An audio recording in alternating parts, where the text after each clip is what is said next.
time I knew him, he only ever had one goal. To wipe out half the universe. If he gets all the Infinity Stones, he can do it with the snap of his fingers. Just like that.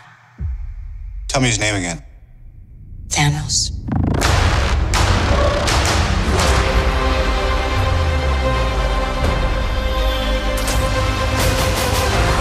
We got one advantage. He's coming to us. We have what Thanos wants, so that's what we'll use.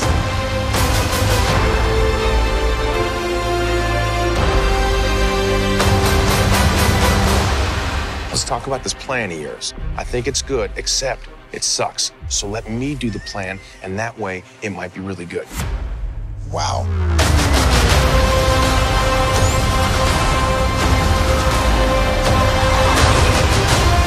The end is near.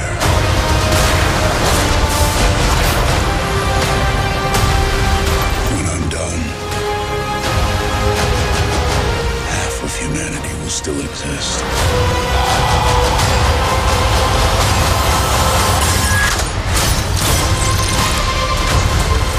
Perfectly balanced, as all things should be.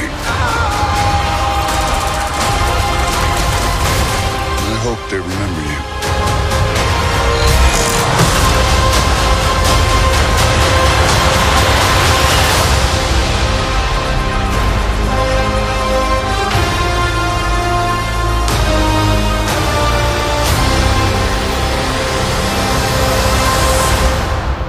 I'm Peter, by the way. Doctor Strange. Oh, you're using your made-up names. Then I am Spider-Man.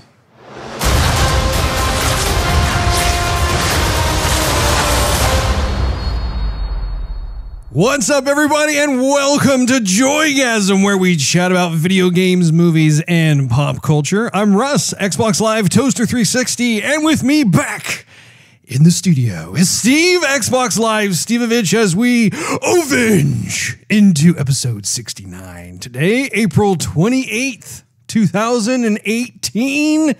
To get the most out of Joygasm, follow us on social media of choice and YouTube. Just do a search for Joygasm TV. In addition to iTunes and Android, you can listen to our podcast on TuneIn Radio, Stitcher, and SoundCloud.com/JoygasmTV. Also, for exclusive access, check us out at Patreon.com/Joygasm. And no matter which platform you use to enjoy the show, you know the drill. Drop us a subscription, thumbs up, or a review. It helps us build awareness, which we always appreciate. Just in case you couldn't tell, this episode is going to be dedicated to the review, the triumph, the badassery that is Avengers Infinity War. And I'm looking deep into my siblings' eyes, and I see a lot there to like. It is a staple in this year, Russ, I do believe. It is indeed. I, for one, am extremely I'm filled with joy, Steve. I've had a lot of joygasms over the past 24 hours here, and I will have you know, it's not just limited to the movie. This episode actually marks our 1-year anniversary of the Joygasm show.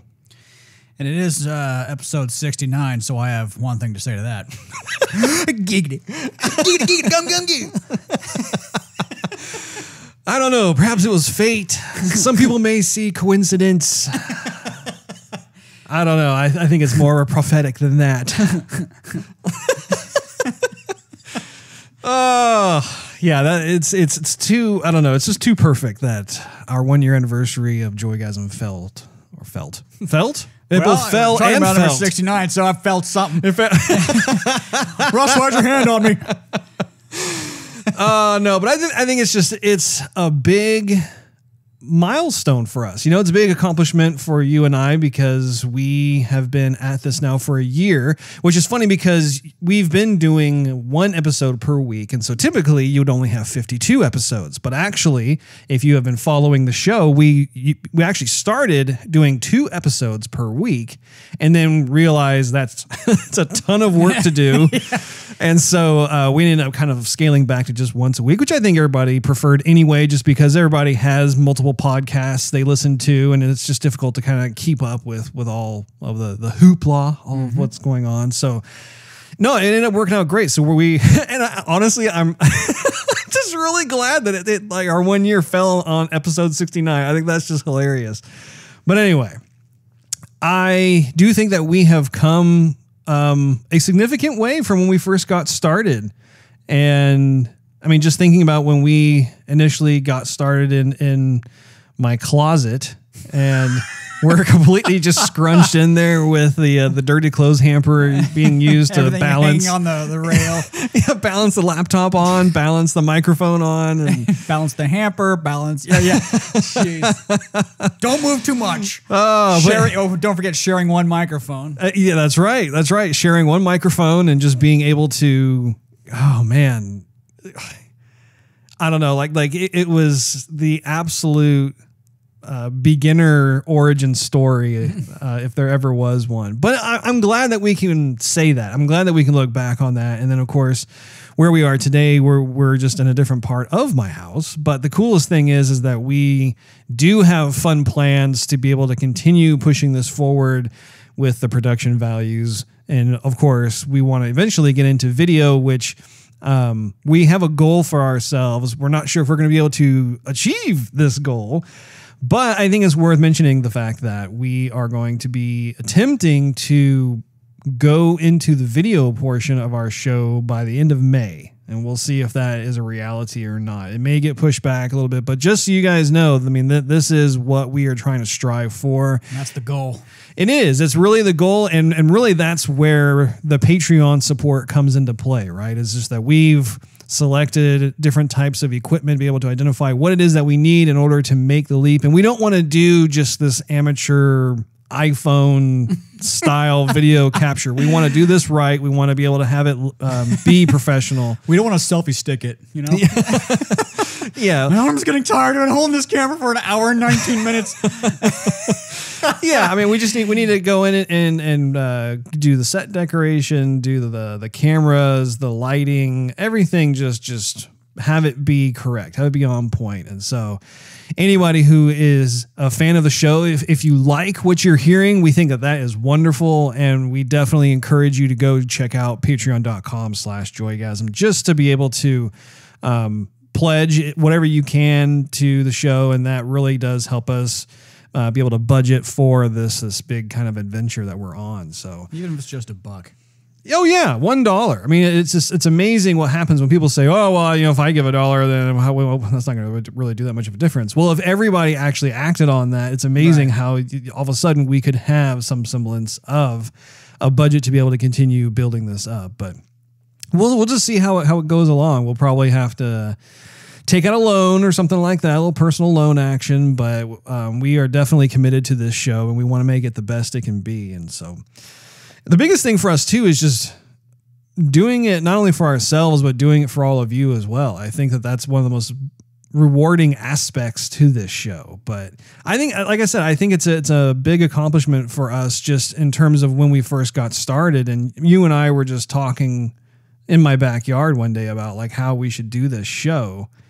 And we didn't really know how to get things started. Everything's been based off of research. I mean, I have a background in video production and motion graphics and stuff, so I have that area. But when it comes to a lot of this podcasting stuff, I mean, we've had to really... And I have a background in talking.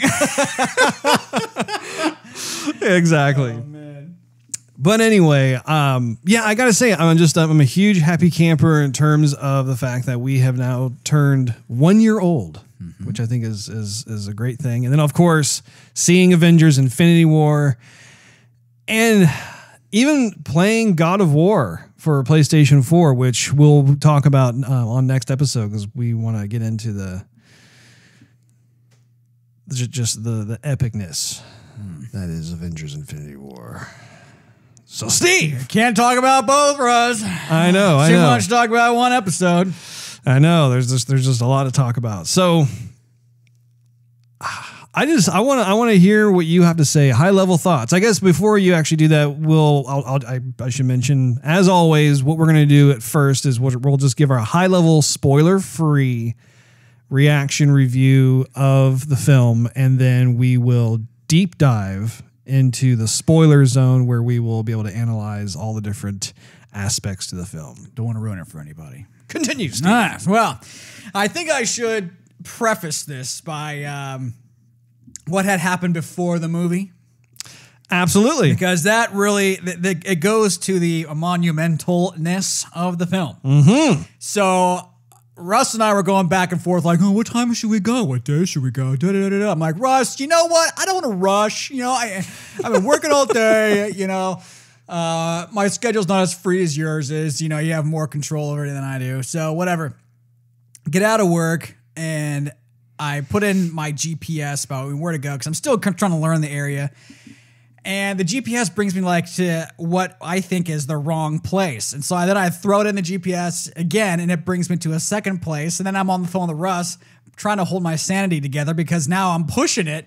You know, I thought, okay, it's going to take 15 minutes to get there. I'll wind up, you know, saying hi to Russ, you know, maybe getting something to eat, you know, after work, whatever. It's going to be nice. Then we just waltz into the show, sit down, and have fun. Well, an hour and 20 minutes later, I'm like hustling through the mall trying to get to the IMAX. And I'm like barely holding my sanity together because I had this perfect notion of how things were going to be. And now they weren't that way at all. And I'm freaking out. And then so Russ was like, okay, I see you. Just go up the escalator. Of course, there's a ton of people who won't move out of the way.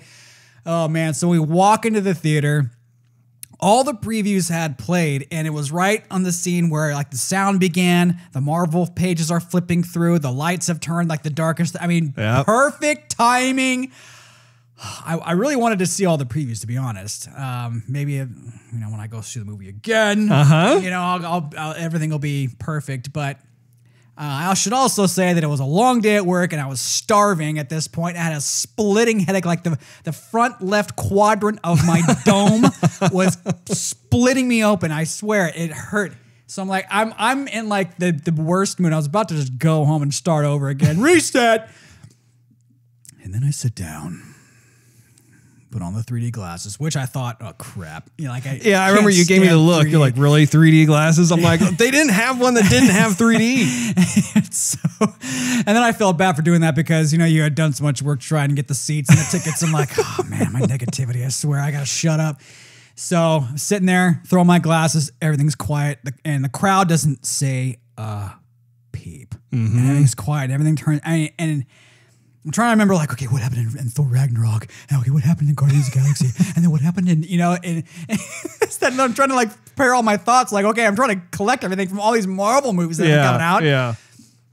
And then the movie begins, and, man, it just takes you on this ride, on this roller coaster ride, and it does not let you go. No. So, and I thought, okay, you know, Marvel's had a ton of movies out. I mean, what are we on? Like the 20. This is number 19. I was going to say 2019th movie from Marvel. So it's like they have a bar they have to meet. Like they you know, they got to keep on raising it because people are kind of getting saturated. We've talked about in this film, or talked about in this.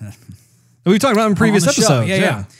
So, and they held it. They even raised it. Yeah. I mean, I was thinking in my critical little brain about, you know, stuff that I maybe would pick here and there, bing, bing, bing, bing, bing. Man, but I'm telling you, like, I forgot every movie that I've probably seen this year or anything about any other movie. Yeah. Like, right now is where every other movie has to compare. Yeah. That's how I feel. And that's saying something considering the fact that, like what you just said, you were, you know, almost, technically you were late. You were 15 minutes late. By the time I got there, I think I was 20. Yeah, but I mean, luckily all the different advertisements and previews were playing out. So like you were coming off of that. You couldn't just gingerly walk in and just prepare yourself. And on top of that, like you said, you had a splitting headache, which actually when I first got there, because actually I got to tell you guys, this was my second time seeing it. I saw this movie twice in one day. But the first time I went there, I too had a splitting headache, and then luckily it went away. But I mean, that is a testament to how good this movie was, just because you were not in a perfect movie going mood. You were not in that setup to be able to sit down and just enjoy it. And then I absolutely loved looking at your face when we walked out of the theater, because I could just tell. I mean, even when we were sitting in there waiting for the Easter egg at the end, which, by the way, in case you don't know, wait till the end, because there is an Easter egg, of course, just like every other Marvel movie. But I mean, like we started talking about it right away. We have kind of like a cardinal rule, like don't talk about the movie until we do the podcast, because we want to be able to just have it be as fresh as possible. But we couldn't contain ourselves with this one. No, like the cup was overflowing. I couldn't wow. I mean, there's few and far between when after the movie, you don't care. I mean, a lot of folks obviously knew there was going to be Easter eggs, so they wouldn't leave yet. Yeah. But so many people were talking in the theater about, oh, this happened and that happened, and what do you think about this? And so many people loved the movie, and people were applauding it at the end, and it was like no problem to sit through the music. The music was good. Yeah, I mean, that's not a spoiler. I mean, that's beautiful music. Anyway, so and then when we're leaving, I'm thinking, man, I had such a good time watching. I just want to go sit down again, and I think I said that on the way out. Yeah, you did. And I loved the crowd that we were with there. I mean, that is one piece that'll keep folks coming back to the theater experience, is the folks who go out of their way, pre-purchase tickets, get there on time, and they want to have a wonderful experience in the theater. Yeah. Nobody cut up. You didn't hear a cell phone ringing. You didn't. Nobody dumped their drink on the back of somebody else. I mean, and the place was, wow. I just wanted to sit there and talk to people. I wish I would have, got there earlier so I could talk to some of the people there. I mean, the first time I saw the film, actually, that happened to me. Like, by the time the film was over, I had complete strangers on both sides of me talking to me. Like, we were all leaning into each other's spaces, being like, "Can you believe what just? Oh my gosh, what do you think's gonna happen?" I mean, it was the coolest thing, awesome, because you have that commonality. It was almost like diehard sports fans when they're watching the Super Bowl or something, and they're at a bar, they don't know each other. They cheer together, they boo together, they grab each other's shoulders, they embrace, and then they go home and oh, how was it? Oh, it was okay. I saw it with some guys and it was fun. Yeah, I mean that was kind of the geek version of that with this film, and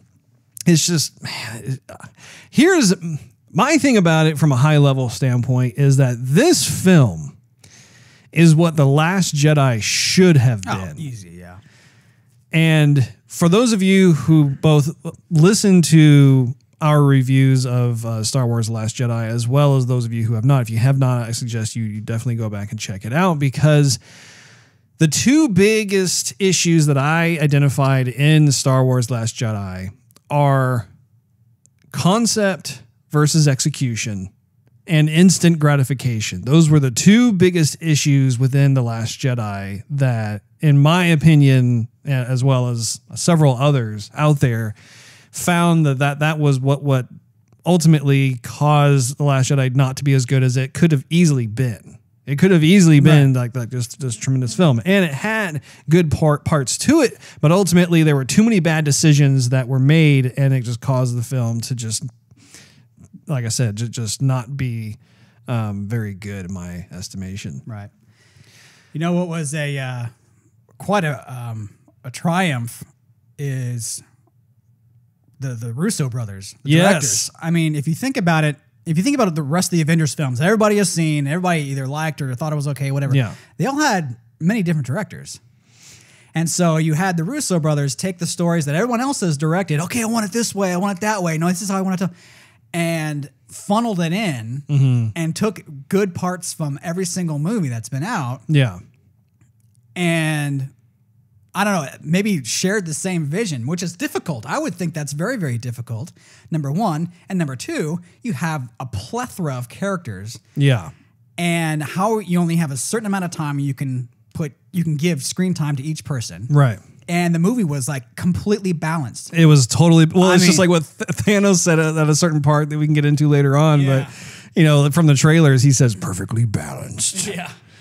But yeah, I think that the Russo brothers they must be popping open a bottle of champagne, because I think that they were probably under a tremendous amount of pressure to be able to make this delivered on the scale that they have. And I think that when you look at the other films that they did for the Marvel Studios, obviously they did some of the best ones. They've done Captain America Winter Soldier, and they also did Captain America Civil War, both of which are arguably the best Marvel movies outside of like the Avengers, or even when Avengers Infinity War. And that's saying something when you think of the fact that this is the 19th film within the MCU. Like that is saying something for sure. And so for them to be able to it's like they're constantly at that level where I would say they're almost topping themselves.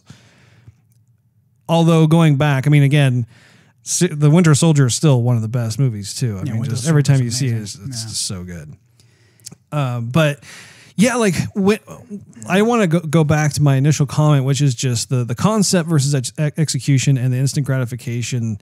And we'll be able to deep dive more into this when we go into the spoiler portion of this podcast. But it is so, I mean, just what a textbook example of how to address those two things the right way. Right. I mean, I wouldn't change a thing. Yeah. It's amazing to me because typically we can identify something that we're like, well, I would have done this differently. Yeah. And there just wasn't any of that. I mean, the movie was just fantastic. I mean, I remember, of course, you saw me like freaking out every time we would watch one of the Avengers trailers that led up to the release of the film. And even then, I mean, I was just like, either the marketing folks are on their A game and they've completely sold me on this, or this is how the film's actually going to be. Yeah. I think it should also be said that, being that this is the 19th Marvel film, there's a lot of expectation of, okay, this, that, and the other is going to happen. Yeah. This is bound to happen. And there was a lot of stuff that was completely unpredictable. Mm-hmm. Like maybe there was a couple things like, okay, this is going to happen. Okay, someone said this is going to lead to that, but that's going to be in every movie. Yeah. But by and large, you've seen everybody's abilities, you've seen this, that, and the other, and you think, okay, I know what's going to happen. There's a ton of stuff that I'm like, oh my gosh. Yeah. Oh my God. Oh my God. This is just because I mean, I know we all thought, but I mean, like, wow. Yeah.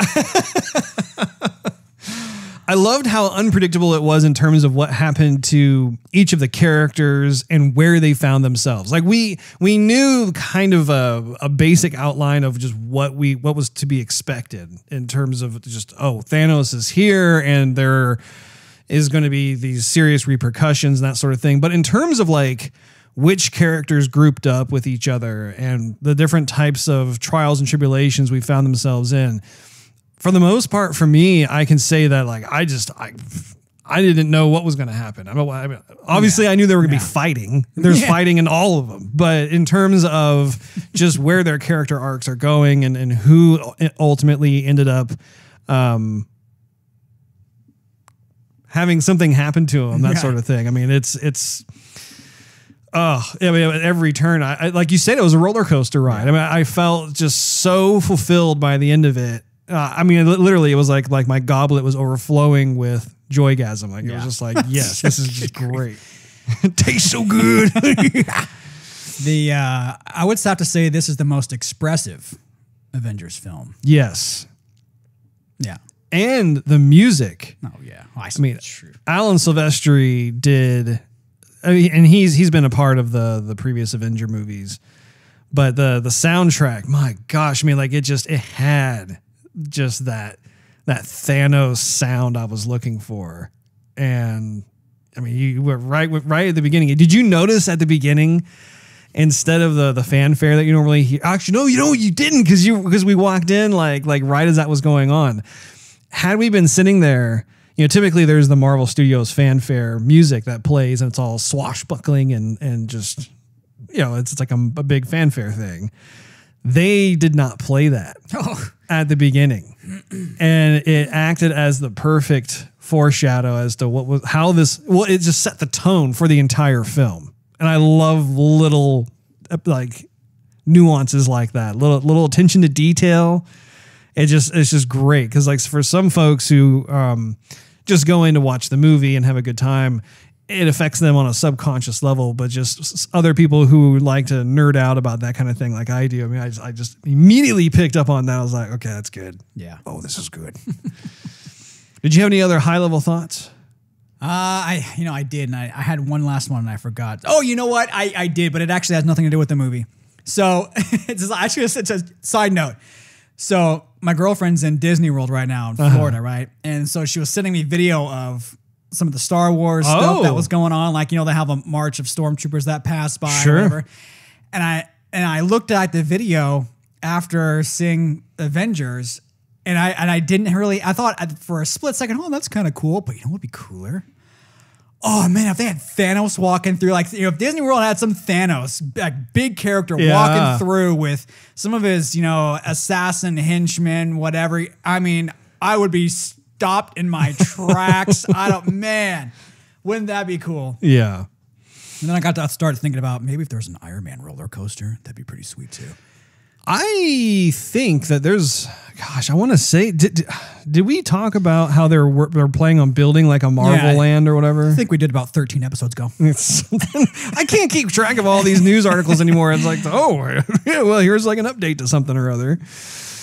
All right, Steve, I think we should don the spoiler elevator, only this time I think we shall put on our spandex. Here we go. My cape is ironed. Oh yeah, well my cape has a blue shield to it. Come with me, sidekick. Like Wakanda forever, bruh. Come with me to glory.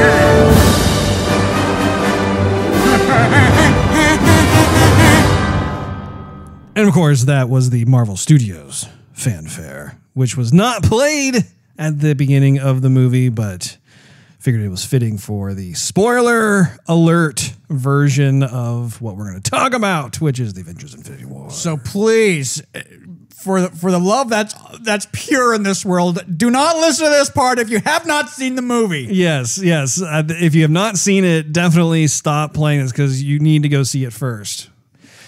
Unless you're a masochist. And then come back. Yeah.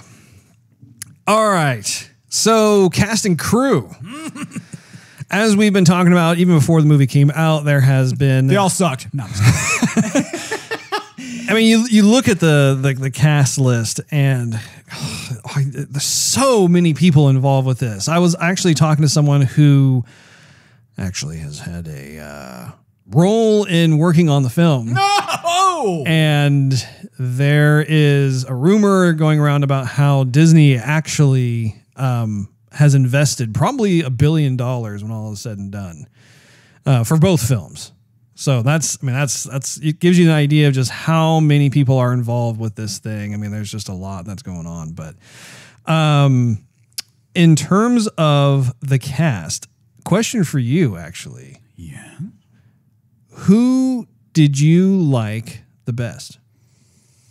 Which character did you like the best? Which actor? Man, golly. I knew you were going to ask me that, and I was trying to decide. I tell you. Okay, so I almost want to say Vision. Or the character who plays Vision. I looked him up earlier. I'll find him in a second. But I don't know what it is. Oh, you're talking about Paul Bettany. Yeah, okay. So watching him, I would think Vision is a hard character to encompass because he's multiple different AIs or algorithms and whatnot. Well, he used to be Jarvis. Exactly. But he's got the Infinity Stone, and they were talking about all these different... He's Jarvis, but he's a lot more than that. Yeah, right? There are like aspects to Bruce Banner and Tony Stark. Yeah. Oh, yeah. So he's got a lot of... So he has multiple personalities, but that make up his single personality, right? Yeah, because they all had involvement with his code. Right, exactly. So he's made of multiple codes, and he obviously has this relationship with Scarlet Witch. the Olsen chick. Anyway, but anyhow, to know That would be Elizabeth Olsen. to see his complex makeup, and then to see the very pure love that he had for her. Yeah. Oh man, that was strong. I mean, I was watching that thinking, man, that's good acting, very expressive for him. Yeah. At the same time, I thought what the director did with him as far as his fighting kind of sucked. Like, he was a major disappointment. So I thought, okay, I don't know if who was my favorite.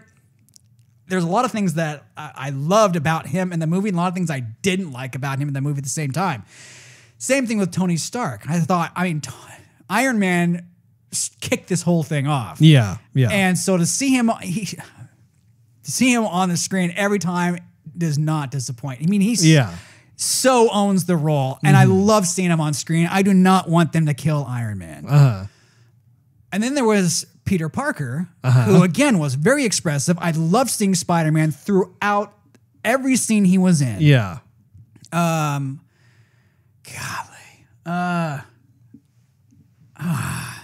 I don't even know. Perfectly balanced. It keeps returning, doesn't it? I didn't really care for Bruce Banner's character too much, so I'm going to leave him out. Man. You know who was really cool? No. I was going to say... I don't know. It would have to be between I think, those... I still have yet to see the full version. I've seen the animated version, but not the video version of Doctor Strange. It's on my Netflix list. You haven't seen the whole movie? I told myself I was going to watch it before the Avengers came out. I never did. Oh my gosh, that's a good movie. I know it is. Yeah, I keep hearing you say that, and I've seen the animated version, so I know what happens. Oh, that's nothing. You need to watch the live action. Yeah. So maybe I'll do that tonight. Man, sorry. Yeah, what you saw in this movie is like but a taste of what you see in the actual Doctor Strange movie is a trippy movie because it's all based on him, like you said, protecting your reality. Yeah. And then there was, I love Quill, Peter Quill. I love, Guardians of the Galaxy, you know how I feel about that. But then, I don't know, he was doing stuff that I don't know about. So I don't even know. But Thor was redonkulous. I was yelling in the theater. That's the Thor that I've been waiting for the longest time, and they finally gave him to me. Yeah. So I don't know. It's hard to pick one. It really is. I was thinking about it too, and I keep going down the list, and you named off quite a few that really stood out to me. But at the same time, Gamora.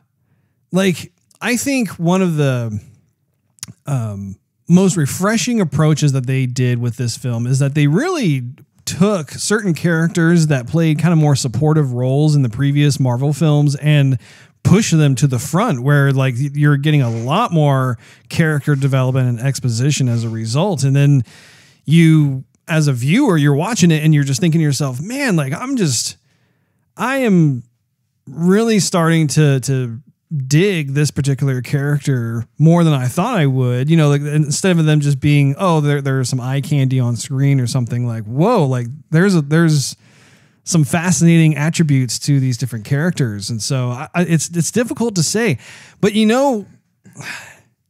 I have to say probably my favorite character in the whole thing is Thanos. I was just about to say Thanos. I'm like, man, we can't end this little part without mentioning Thanos. Yeah, no, I think that Thanos was hands down my favorite character out of the entire film. And I don't say that lightly just because there were such great performances from all the different actors and actresses. But what's a major triumph in that regard is the fact that, Josh Brolin is the actor who they used his voice. You could see some of his likeness in his face and stuff. Right. He did a fabulous job playing as Thanos. Yeah. And on top of that, all of the CG artists, whether they're from Industrial Light and Magic or they're from the other effects houses and whatnot, they did such a masterful job bringing Thanos to life. This is a fully synthetic character that was in a 2 hours and 36-minute movie, and he was able to make me a believer that this character existed right along real life actors, and the range of emotion that you saw on his face, and just the determination and the commanding presence that he had, everything that was there. That's a huge deal considering the fact that they've been wrestling with this type of approach for, I would say, almost 20 years now. I mean, like the first digital actor, so to speak, was Jar Jar Binks, and that came out in 1999. And what a huge just leap they've had since that time. I mean, it's been, I mean, basically, what is that? That's basically 19 years. Yeah. Well, to be quite honest, and they've struggled with it from the last 5 years, probably the last 10.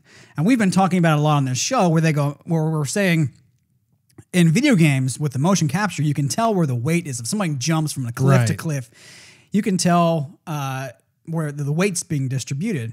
And in the movies, it's a little bit harder. They look kind of like Gumby in a way. And this, I don't know, not only did they up the ante, it seemed like, with the resolution. I don't know if it was just the 3D. Maybe it was just the 3D, but... I mean, the whole film actually was shot using IMAX film. I think it's the first time a non-documentary oriented film was from start to finish was shot on IMAX. Man, because it seemed like everything was higher resolution. I mean, even Rocket Raccoon looked like real. Yeah. But back to Thanos. Not only, Thanos. This is a newcomer to all these superhero, or Josh Brolin is a newcomer. And let me stop there. The first time I saw Thanos, I think it was on the first Guardians of the Galaxy. The first time you see him actually was in the Easter egg at the end of Avengers. Okay. The first Avengers that came out in 2012, I think it was. Gotcha. And I was thinking, look at this guy. You know, I'm like, he looks stupid. Like, come on. I mean, he looks like he's right out of a video game. This is a full-fledged, theatrical movie, big budget. Right. This is not going to be good. And he came out, and I'm hypercritical of this stuff. I mean, you can already tell already, but I've been hypercritical about it every episode. And I'm looking at like his pores, and I'm looking at the expression on his face. I'm looking at the movement because he was fighting Hulk, for crying out loud. Yeah. And that whole thing was well done. Yeah. Like really well done.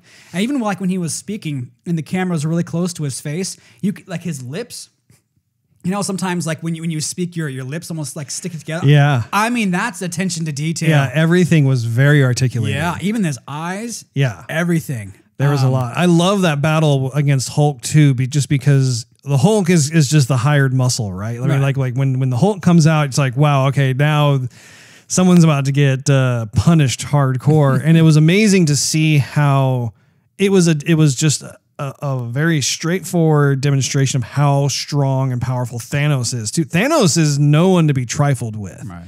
I mean, he's a very natural. If you look in the Marvel comic book universe, he's like one of the most powerful villains. And I think probably Galactus may be, on par with Thanos, but I would say Thanos is probably the most powerful villain when he has the gauntlet. When he has all the Infinity Stones, it makes him the strongest. Yeah.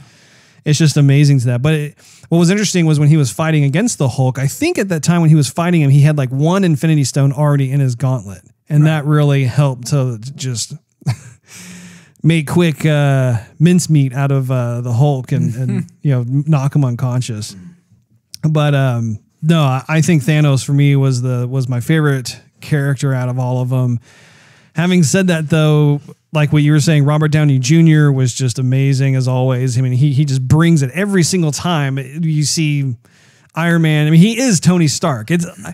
I was thinking about this today when I was in the shower, actually, about how Tony Stark I'm gonna have a hard time when Robert Downey Jr. just retires out as Tony Stark and they bring someone else in. I mean, I cannot wrap my mind around who would be Tony Stark other than Robert Downey Jr. It's big shoes to fill. And I feel that way also with like Chris Hemsworth as Thor. He is Thor. And a lot just with the other characters too. Benedict Cumberbatch is just a terrific Doctor Strange. Scarlett Johansson as the Black Widow. Again, just she has played that role just perfectly. Even folks like Chadwick, who plays Black Panther, Tom Holland is Spider-Man. Tom Holland is by far and away my favorite actor to play Peter Parker. But what did you think of Stan Lee as the bus driver? Oh, yeah, that was perfect cameo for him. I thought, man, that was funny. I love seeing him on screen every single time. Just a treat. You know he's coming out too. But that whole bus scene, that was a little nugget. It really was a nugget. You were laughing in the theater on that part. Man, I mean, they just brought me back to Spider-Man in what was that? Just like a minute and a half. Yeah. I mean, Peter Parker's like sacking out. He's probably been crime fighting all night, going to school, studying, taking tests, and now the long bus ride home, on the Brooklyn Bridge, whatever. And so he's sacking out, but he knows something's up. They gave me the spider senses. We knew that, seeing the trailer, and I'm glad they did that. But then he was like, oh, he's slapping his friend. His friend like looking for opportunities to be his sidekick. I love how he definitely does it too. Like he's kind of hitting him on the shoulder, and then he kind of slaps him on the cheek a little bit. Yeah. That's something you would do to me. Totally do that. Only I would do it on purpose, whereas he did it kind of more like he wasn't watching where he was trying to get his attention. Yeah, but it was perfect. I'm wondering if that was not supposed to happen, if that was just something that happened on the fly, and they're like, yeah, we're using that one, we're using that one in the film. Yeah. That's a keeper. You're like, we're all gonna die. Yeah. I lost it. I thought it was so funny. And to see Peter jump out, he's throwing on his stuff. He's not ripping open his shirt. He's throwing on. That was so cool. I mean, it's such a treat to see stuff like that. I mean, right out of the pages of the comic book. It really was. Yeah. I'm trying to think if there's anyone else who we're not thinking of. It was nice seeing Sebastian Stan reprise his role as Winter Soldier. He's been kind of out of the story for a while, ever since at the end of I believe it. Well, I think he came back in Civil War, but still, there's just not a lot. That was yeah. There just wasn't a lot that we have seen from him, and it's always a welcome to see him on there. I did like this. Another nugget scene was when they were. T'Challa is walking out, and I forgot what he says, but he's talking about the White Wolf, and I hate how they call him the White Wolf, just because that's from the comics. I know, but the White Wolf in my mind is the Witcher. So I wanted to maybe say something else. Anyway, it doesn't matter. It is what it is. But I like to see him doing work, even though he's only has one arm. Yeah. It's like he's trying to do something good with his life, because so much of it has been used for bad. I don't know. I love scenes like that. It reminded me of scenes from reading Wolverine. Many times Wolverine just wanted to be alone. He wanted to do good, help out some, impoverished just fly under the radar and live his life. And So little nuggets like that. And I'm glad they brought us back to Wakanda and seeing that whole place again. The theater clapped like, yeah, Wakanda. Well, and that was the funnest aspect of the crowd that we were with. And this actually happened with both audiences that I was sitting in. Was you had these definitive moments, like both times I saw it when Captain America first was revealed, both audiences clapped and cheered like, yeah. Although I will say the second time when we were seeing it, the crowd was much more emotional with it. There were full-grown men in that theater who were like, yeah. There wasn't like, oh, good, yeah, he's here, yeah, or little murmurs and stuff. You heard some pretty testosterone-filled hoops and hollers in there. There's a lot of Captain America fans. Ever since Captain America came out, I've been seeing a ton of people was walking around with Captain America shirts and stuff. Yeah, the huge amount of Captain America fan out there. But they also, when Black Widow first was revealed, they cheered for her. When she looked cool too. She did. Yeah. And then who was the other person that was there with them? It was Captain America, Black Widow, and Falcon. Falcon came in and once again got a cheer from the crowd as well. Yeah. And I think the other time that you got that, of course, like what you said, when all of a sudden you start hearing the music segueing into Wakanda, Black Panther style, and then we see Wakanda again, huge cheer from the crowd, which I knew was going to happen. Right. Just the timing of this is just masterfully done in terms of how Black Panther, the movie, it's still in theaters. Like, you could still go see Black Panther if you want to. And now the Avengers Infinity War is out. So, I mean, that whole crowd that loves Black Panther is now going to see a continuation of that character within Infinity War. And it's just amazing. But another scene, a little nugget scene was when we first see Don Cheadle, War Machine. He's talking to that bureaucratic government BS, Yeah, the Secretary Secretary of State or Secretary of Defense, something like that. Yeah, I can't. I was like, bringing the government thing back in here again. And then, and he's been in physical therapy, of course, because of what happened in the Civil War. And so you see him, and Don Cheadle already has like a great smile. So, he warmly greets everyone who's coming in and they're just talking about. He's like, yeah, well, that's the court martial, and come on, you bring it close, give me a hug, sort of thing. Everyone had this warm feeling. They did that scene very well, very camaraderie-esque. You just could feel the relief in the theater. Gwyneth Paltrow returned into this, which I thought was great as well. I mean, just having really a homecoming of sorts with Infinity War. I think was just a welcome sight to see. It was great to see the relationship budding where like Tony is thinking about getting married to Pepper Potts and of course we cannot forget about Peter Dinklage. Of course. I have to say this right now though. I've heard a lot of people say that they were like, yeah, whatever, he looked weird. I think that was perfect for Peter Dinklage. It really was. And you know what? This is going to be a side note, but the way they made his character, I forgot what his character's name was in the movie. I can't remember what his name is. But I think the whole concept of this monstrous giant dwarf, forging, I think that's an incredible concept. Yeah. Because it brings me back to the Lord of the Rings, and I'm a big fan of that. But the way they made him made me think of the character, I was looking up earlier because I couldn't remember his name, Bjorn. Oh, Bjorn. Bjorn, who was the character in The Hobbit, the second Hobbit, I believe, who would shapeshift into that large bear. Yeah. That's how, when I read the book, that's how I pictured him. So anyway, and then, nothing to do with the Avengers, but I thought, they took that out of my imagination. Wrong movie, but still pretty cool. Well, let's segue over into plot. And this is going to be a juicy one for sure. Well, thank you for that. Right from the get-go, this is not your typical Marvel movie. I think it's important to point out that this is a Marvel universe, not a DC universe. Some people do not enjoy the persona that Marvel has cultivated over the last 10 years. I know that I have friends who have expressed that they think it's a little too lighthearted, it's too plucky. They think it's just not dark enough or have serious consequences.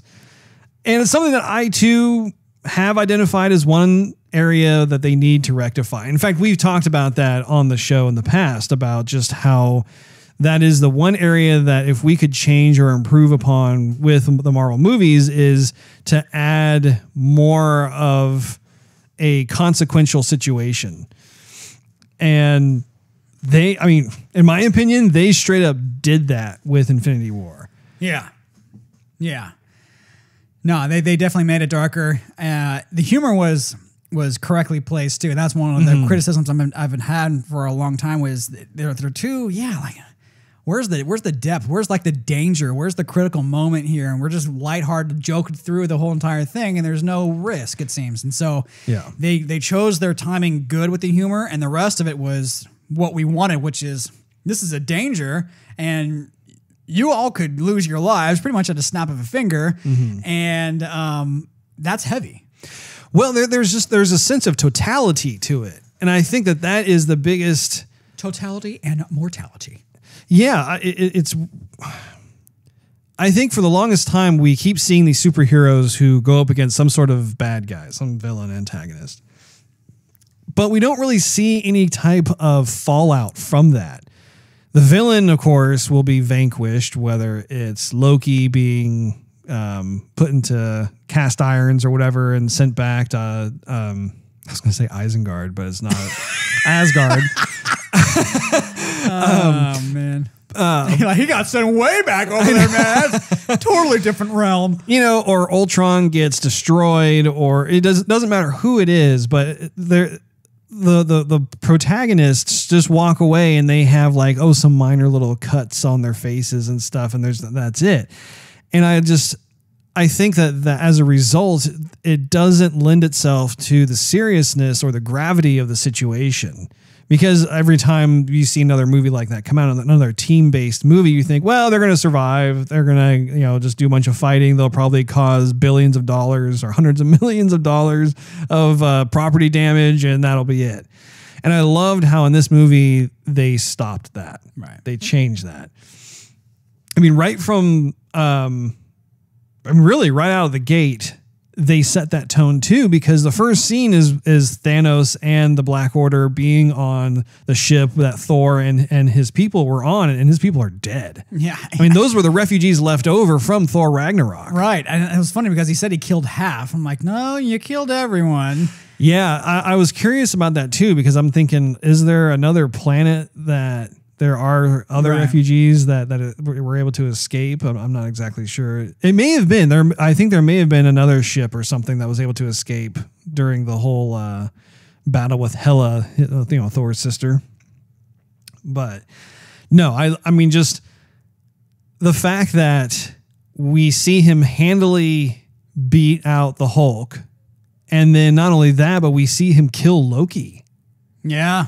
No, that set the tone right there. Yeah, I mean, just the fact that Thanos, there's a certain kind of, the look that's in his face is one of a creature that has seen a lot. I wouldn't say is an ancient creature necessarily, but one that just is not to be trifled with, knows just all the ins and outs of lying versus being manipulative versus, having to lay waste to things, that sort of thing. And it was amazing to me to watch how there was this display between Loki and Thanos where Loki was outmatched by his own mischief. Right. Yeah. I mean, all of that was like, I think that was the coolest thing about Thanos throughout the entire movie, was just every time he was interacting with the character, he was always just one step ahead. He was always just able to will whatever it was to bring it to heel, basically. And so yeah, that was a big moment right there, because I think Loki's dead. Yeah, I don't know. That scene, I've been waiting. I mean, part of me has been waiting for Loki to die for the longest time. Yeah. Because they just use him for mischief throughout, and too much plot's being used for mischief. And here he is, and here he's going to mess up the thing again. Yeah. And I don't know if he's dead this time, because we've seen so many times where he's died, and it's like, no, he keeps on coming back. This time, he kind of definitely looks like he's dead. But Thor did say, yeah, well, he might be dead, but then he keeps on coming back. He kind of gave that little out. But he also said in that same sentence, he's like, but I don't think he will this time. Yeah, true. And I think too, just the fact that they left the camera on Loki's face after he got tossed down to the floor. For me, like if they were to bring Loki back, I think I would be disappointed. They would, if they did, they'd have to bring it back like 5 or 10 years from now. Yeah. And then people would go, oh my gosh, but they would have to do it much longer. They can't do it in like the second or third film or whatever. Right. So after that takes place, we begin to see more of these relationships. And I alluded to this a bit when we were talking about the cast, but I loved how they took certain supportive characters like Vision, Scarlet Witch, or even Gamora, and bring them really to the forefront in terms of these pivotal scenes that ultimately gave Thanos the Infinity Stones that he needed to complete his collection on the Gauntlet. And I thought that was great, just because we saw kind of a budding kind of romance happening with Vision and Scarlet Witch in the past, like with Age of Ultron and then in Civil War. But you really didn't see a lot of it. You just saw little hints of it here and there. Like love tension. Yeah. And actually, I was predicting in this film that there would be some sort of sacrifice that happens as a result of the romances that have been going on, because those are some of the strongest catalysts for people to avenge, basically. And so it was cool. It was satisfying to see that, not only from them, but also with Gamora and Star-Lord. But yeah, it's interesting when it comes to the romance with them, because even though they took the time to showcase that there is feeling there and that sort of thing, and I did feel for them when the certain sacrifices happened, like when Vision was killed or that sort of thing. And I think it probably had to do with the fact that the movie itself was PG-13. I think if it was rated R. Oh man, if it was rated R, I don't know. I don't even know. They could have had so much more freedom. Yeah. I don't even know. But I did really like how you had two of there's 6 Infinity Stones, right? Yeah, because it's 4. Yeah, there's 4 fingers, the thumb, and then the one in the middle. Right. 2 out of the 6 were from those 2 romantic relationships, and both at which came at such a heavy price.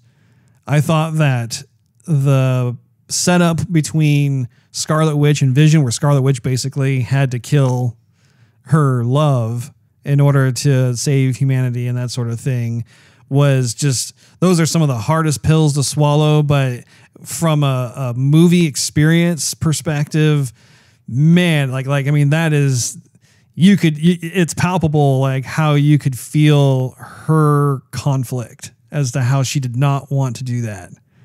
And the kind of the bond, like that intimate moment they had where he's telling her it's okay, I'm not going to feel pain, that sort of thing. That was pretty rough. However, at the same time, looking at the relationship between Thanos and Gamora, again, I for one draw parallels to Empire Strikes Back.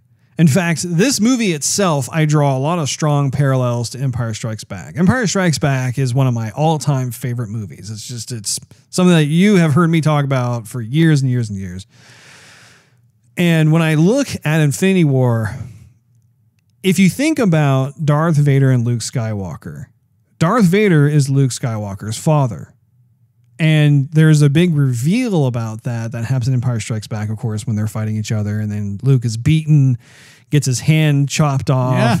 Yeah. And the villain wins in the end in that one. The villain does win. And it's not necessarily like he totally wins, but he wins that battle, right? Mm-hmm. He basically sends a nuclear bomb deep into the cerebellum of Luke Skywalker. And makes Luke realize that he the one thing that he absolutely hates, that he wants to kill, is actually his dad. And of course, that's a big iconic moment in pop culture. But and of course, he goes falling down and he chooses to not join his father and that sort of thing. So there's a bit of a parallel with that as it applies to Thanos and Gamora, in the sense that instead of a father-son relationship, it's a father-adopted-daughter type of relationship that's going on. And instead of him having a secret, a deep, dark secret, she has a secret, which is she knows where the Soul Stone is. And so having that going on, that relationship of where you could tell, like, one of the big conflicts that she had was fate. It was that whole man versus fate thing. Of course, in this case, it's woman versus fate, but, whoa, man. Yeah. But, such a wonderful kind of about face with that, because as the Russo brothers, I know I would be like, okay, I want to have a moment in the film that is as close as I can get it to that moment where Darth Vader reveals, I'm your father. But we can't copy that. How are we going to do it ourselves? And it was amazing how they just flipped that around, where instead of the kid or the offspring choosing to fall down the cliff or whatever, he has to forcibly do it against her will. So it's the opposite, but the end result is still the same of them being thrown off this high point. Of course, Luke doesn't die at the end, but I mean, that whole plot point was just amazing because it was at that moment that you realize Thanos really does love her. Yeah. I mean, despite the fact that the guy is just insane and he's just, his whole perspective is just absolutely skewed and everything else. I mean, to me, it's so easy to have a villain just be one dimensional. It's so easy just to be able to like, oh, I'm evil. Look at me, I'm a bad guy. Yeah, you know, you do your cliche cackle and everything. Yeah. And then so giving him that dose of humanity, really. I mean, like looking at just the fact that he realized this is a sacrifice that I have to make. If I'm going to have all of the Infinity Stones, I have to sacrifice the one person who I do love. Right. Which I don't think that scene would have been as heavy without the scene where you see how Gamora got involved with Thanos. Mm-hmm. That was well done. That was brutal. That was. I liked it though. Where he sees this little kid have toughness about her, and he's about to slaughter half this race, and he just takes her under his wing, and she's clueless who he is. Doesn't care really. Right. And he knows it, and he's knowledgeable and was a parent. I mean, he had whatever Nebula, right? It's the other daughter. Yeah. So he gets it being a parent. So he takes her under his wing and shows her this little, almost looks like a play toy, this little switchblade kind of thing, but it's pretty. Yeah. And so she, like a little kid, she's fascinated by it. Wow, this is cool. It feels expensive kind of thing. Right. And he is shrouding her towards the slaughter that's just about to occur. And he even goes, shh, no, look at this over here, But he does it in a weird, like, loving way. Like parental way. Yeah. Like guarding her so she wouldn't have to be traumatized by that. You know, the way they did that was really good. And even though she's been trying to kill him ever since, and they've had that kind of tight relationship, there was definitely feeling there because he has raised her to be what she is. Yeah. And even when he says about when she's lying, he goes, you are not good at that because I didn't teach you it. If I taught you how to lie, you would have been good at it. But I could see right through you. Anyway, grabbing her by the arm, I don't know, just tossing her over. He didn't like, throw.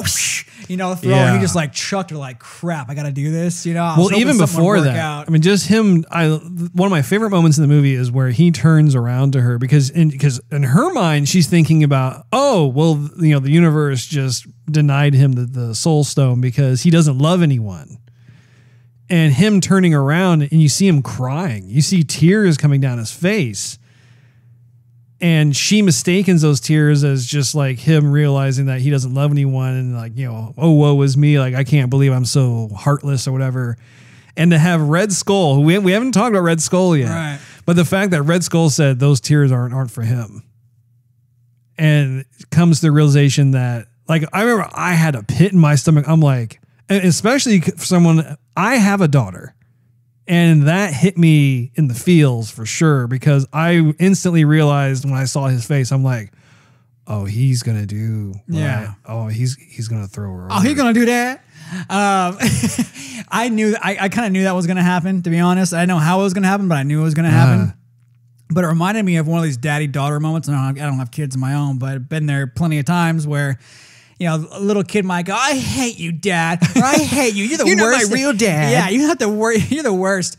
And as a parent, you got to look past all that stuff. Like, okay, the kid doesn't really mean that. It's just part of growing up, maturing. Yeah. And for some reason, that reminded me of that. Even though he kills her, but it's just those growing pains that where the tears coming down. Yeah, I don't know. I also loved, of course, Red Skull. Like that was one of the big surprises of the movie. I was not expecting to see Red Skull at all. What a treat. Haven't seen him since Captain America, the first Avenger. Mm-hmm. And it was really cool to be able to see how he just completely embraced the position that he was in ever since he found himself on that planet after he died and everything else. I mean, it's like that was his purpose, was to be there. I loved how like he didn't even try and get off the planet or whatever. I mean, he was just, he accepted his fate, and that was really just about it. And and also too, I mean, like just looking at the difference in terms of villains, we go back to the whole villain thing. Red Skull was a villain, but looking at him compared to Thanos, I mean, he was just a nobody. Yeah, he was insignificant. He really was. But at the same time, I did love just the role that he was able to play in that.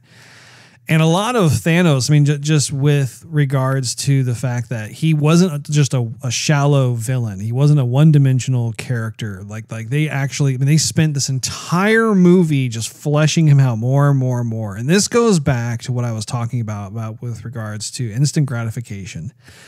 Is in The Last Jedi, for instance, we don't know anything about Snoke. Right. Like I was looking forward to having an entire movie dedicated to Snoke's backstory, to his motivation. What is his purpose? Why is he hellbent on trying to rule the First Order and have them go on this mission? Why is that? I mean, if it's just, I just want to be in charge and be all powerful, well, that's boring. Right. Like what is driving this character? What is it? What is more of the relationship that he has with Kylo Ren? We don't know. We're never going to know because they decide, we're just going to, kill him in the Last Jedi. And in the episode that I talk about, they should have punted, like once again, it wasn't a bad thing that they killed him. What they should have done is they should have punted that action to the third film. Right. Because at that point, then the audience has more reason to understand like how horrible the situation is, and just how horrible of a character this is, why this character needs to die, and that sort of thing. And I love how in Infinity War, we get this entire movie that's 2.5 hours long. And by the end of it, it's like, man, I really know a lot about Thanos. Yeah. I mean, I know a lot about what his motivation is. I know a lot about like his purpose of just in his mind. He really does think he's doing the right thing by just as being around as long as he has and seeing the types of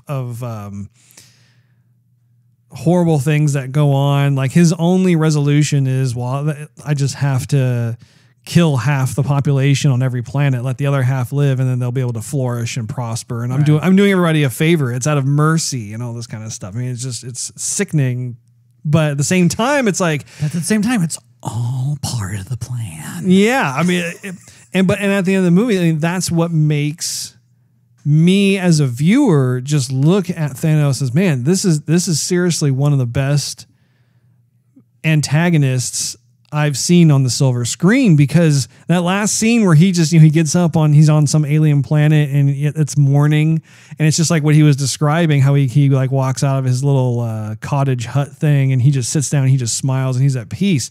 That is so unsettling, knowing what he just did at the snap of his fingers.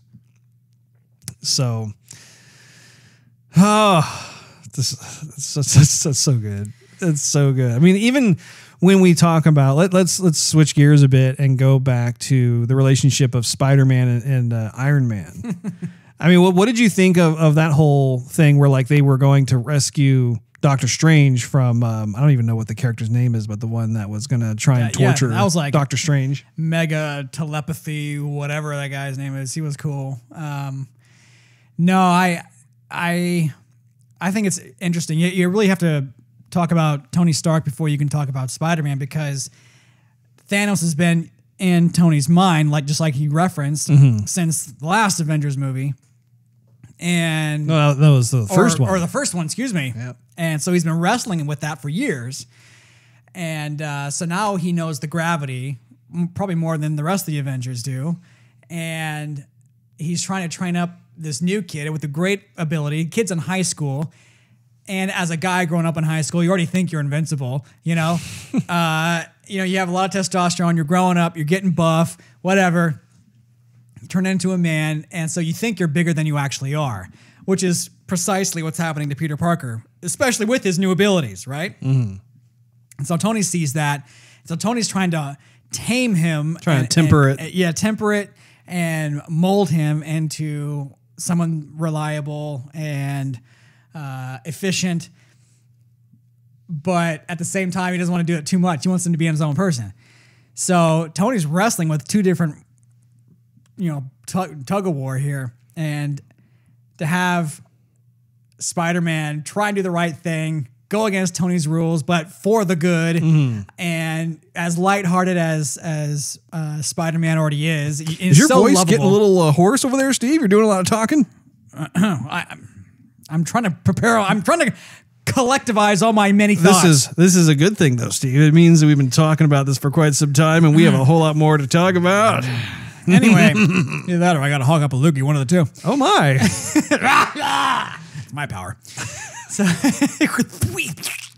So, yeah, no, that whole entire journey, and then him grabbing on to Tony Stark like a father, which he doesn't have a father anyway. He's been raised by his aunt. And I don't know. I've seen a lot of I don't want to die sort of thing, but I don't know.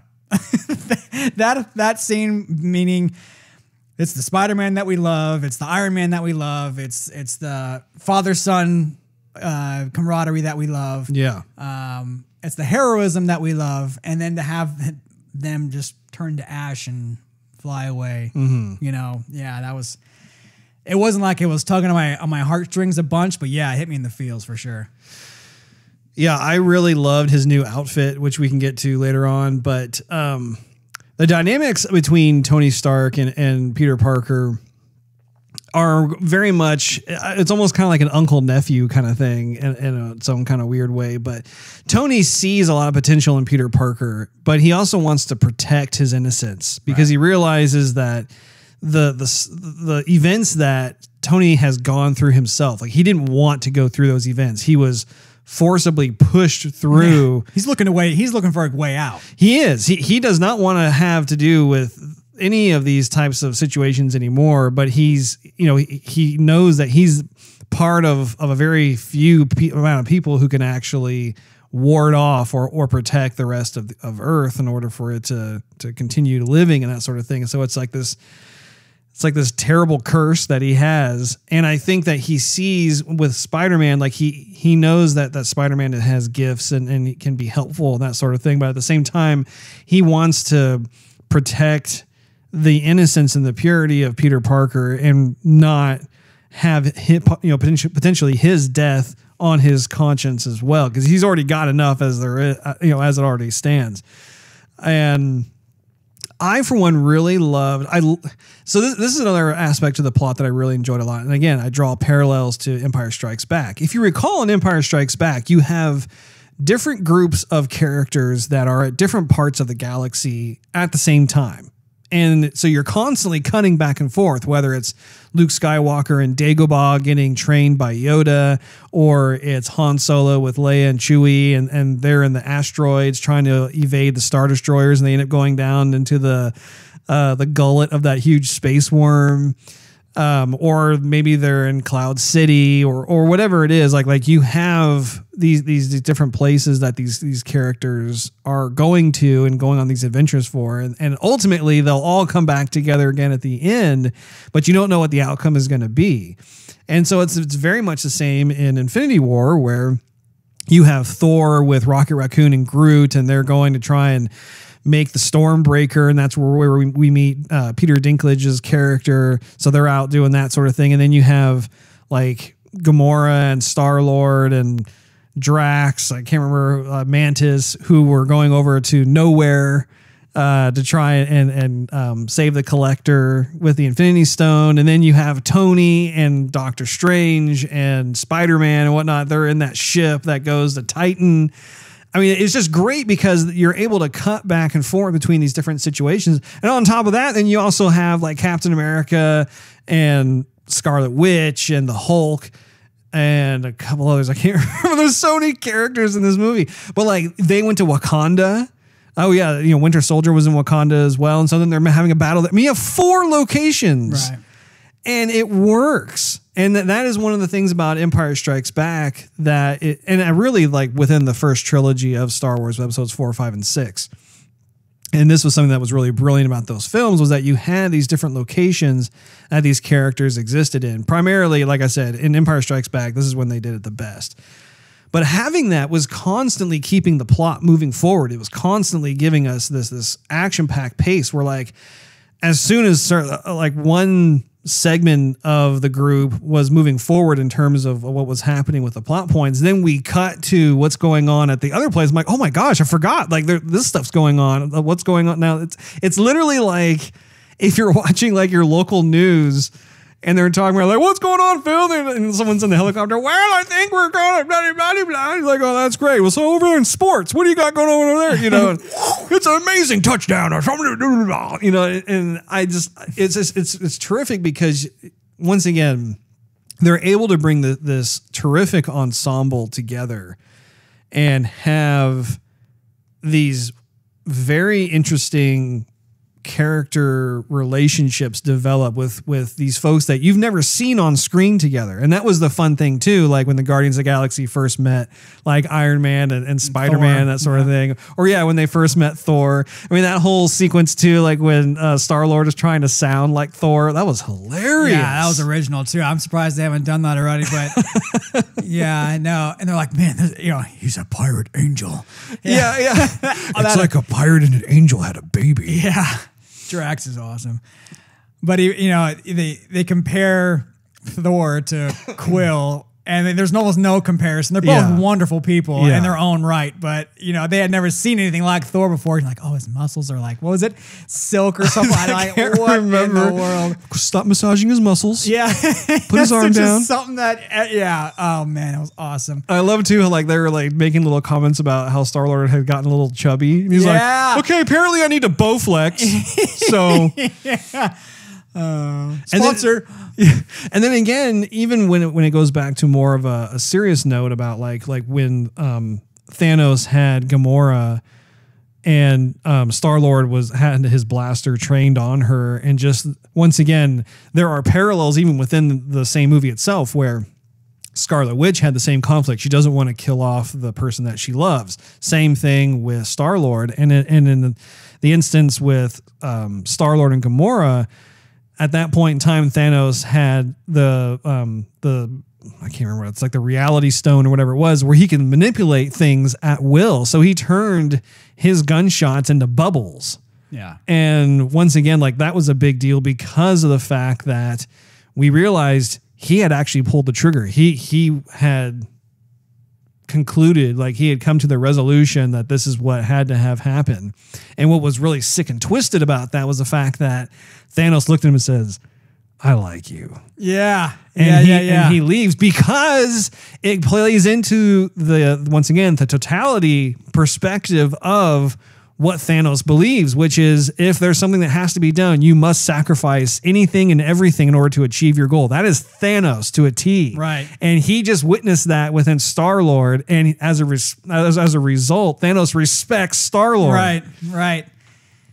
This is brilliant. I mean, that is storytelling. Right. But at the same time, I think it's cheap storytelling the way they took, Star-Lord was just about to kill Gamora, which is the love of his life, that we know of. Yeah. And he understands the brevity of the situation. And do I say brevity? Levity. You mean the gravity? Whatever. There was no levity in that scene, Steve. I think it was gravity. No. Later on, when they're trying to pull off the gauntlet, he knows how heavy everything is. Yeah. There's a lot weighing on this to actually be done. This is not some bully that you can just smack across the face. Like, why would that even enter in his mind? Yeah. Like, that's not the thing you do. It's not like Peter Quill is unexperienced himself. Right. He's been around the galaxy quite a bit. He knows the dangers. He's a survivor. He's a survivor. I mean, he grew up with pirates, for crying out loud. Space pirates. And so he just starts hitting him in the face until he ruined the entire plan. Like, are you serious? To me, that was cheap. I didn't think that was cheap. I think that any man who realizes that the love of his life was killed and it was by the person who is standing right in front of you, you wouldn't be able to keep your cool. I mean, that was the biggest thing. And that, once again, that wasn't, I'm glad you brought that up, because that was yet another fantastic scene, was the fact that like these characters, these protagonists, these superheroes were doing their best to try and get this gauntlet off of Thanos. And it would have worked if Star-Lord didn't lose his cool, but it wasn't even done so in a way, because like, you know, in the past, you've seen certain villains that try and get inside the hero's head, right? Like you know, he could have easily just been like, yeah, I was the one who pushed her off. What are you going to do about it? And I liked it too. You know, just that kind of thing where like gets inside here. He wasn't doing that. Like Mantis was on his head and she was causing him to be in like this weird, like not catatonic state, but like this weird dream, like, you know, kind of just sedated. Yeah. But as a result, he was speaking the truth. And she was saying he has tremendous amount of mourning. He's very sad. And like the way he was responding to Star-Lord wasn't trying to get into his head. It was like he was literally spilling his guts out to Star-Lord. And I loved, one of my favorite parts about that too was just how Tony Stark yelled at him. Remember that? There was that moment of desperation where he's like, I need you to stay with me, and we almost have this off. Like he's like, just to me, like, it could have been written better. I don't either written or acted better. I'm not really sure. To me, it just felt cheapened or something. Like, had that not happened, then we wouldn't have had the outcome we did. What do you mean? As if he could have just kept his cool and maybe beat him up later on, or made an effort to beat him up later on. It just happened so quick, like, oh, you killed her. Oh, I'm just gonna punch you in the face. There, take that, because I'm pissed off. So like, nah, I just don't see it. Well, again, you're looking at it from a logical point of view. I think that if you, let's say, for instance, that you're staring at someone who just killed your girlfriend, and you had no idea that your girlfriend was dead until that exact moment. I would be shocked if you just kept your cool and you were just logically like, I'm going to wait until this gauntlet comes off, and then we're going to have a serious talk about this. Like, no, you would freak out. And I think that was that's the biggest thing about what they were trying to push within this film, is just the fact that when you love someone, and especially when you have a situation like that occur where you lose a loved one, that they were murdered, there's a lot of emotionality that's involved with it. Obviously, yes. Really? No. But the point I'm making is just, I don't feel like that scene was cheap. I think that is exactly, honestly, I'm surprised he didn't do more. You know, I think he was trying to restrain himself, but the fact is that, I mean, how can he stand by and keep his cool when I get it. Happens? Think of Minority Report when Tom Cruise is facing the guy who killed and like molested his son. It was like some pedophile guy who was paid, right? And he's looking at him, and it's at that point where he's about to get arrested for the crime he hasn't committed yet, but he's like, I'm going to kill this man. You killed my son and molested him. Like, there's no way you're walking out of this room alive. Yeah. And so and then there's a plot twist. I'm not going to get into it, but Tom Cruise basically has to wrestle with this fact of, do I murder this person knowing that this was predicted a while ago, versus do I arrest him? And the whole scene was like incredibly moving, where you're thinking, yeah, if I was in his shoes, I'd kill the guy for sure. But it was a huge, heavily weighted scene. And I thought if they could use some of that into this, that would have been much more powerful and much more moving. I don't remember the molesting thing. I remember, like, are you talking about like Tom Cruise's character, when his character was framed, when it was set up for stuff, or? Yeah, the whole. Okay. I remember from Minority Report, like there was a scene where Tom Cruise was trying to figure out what was going on, because there was a dad but a husband whose wife was cheating on him with this other guy. And so she had killed him with like his scissors. That was at the beginning. Way in the beginning, yeah. And then there was another part where like he gets set up due to like this elaborate thing that was going on. But I don't remember a kid getting molested. And throughout the movie, you see him taken these sedative drugs to calm himself because he's so upset because his kid was killed.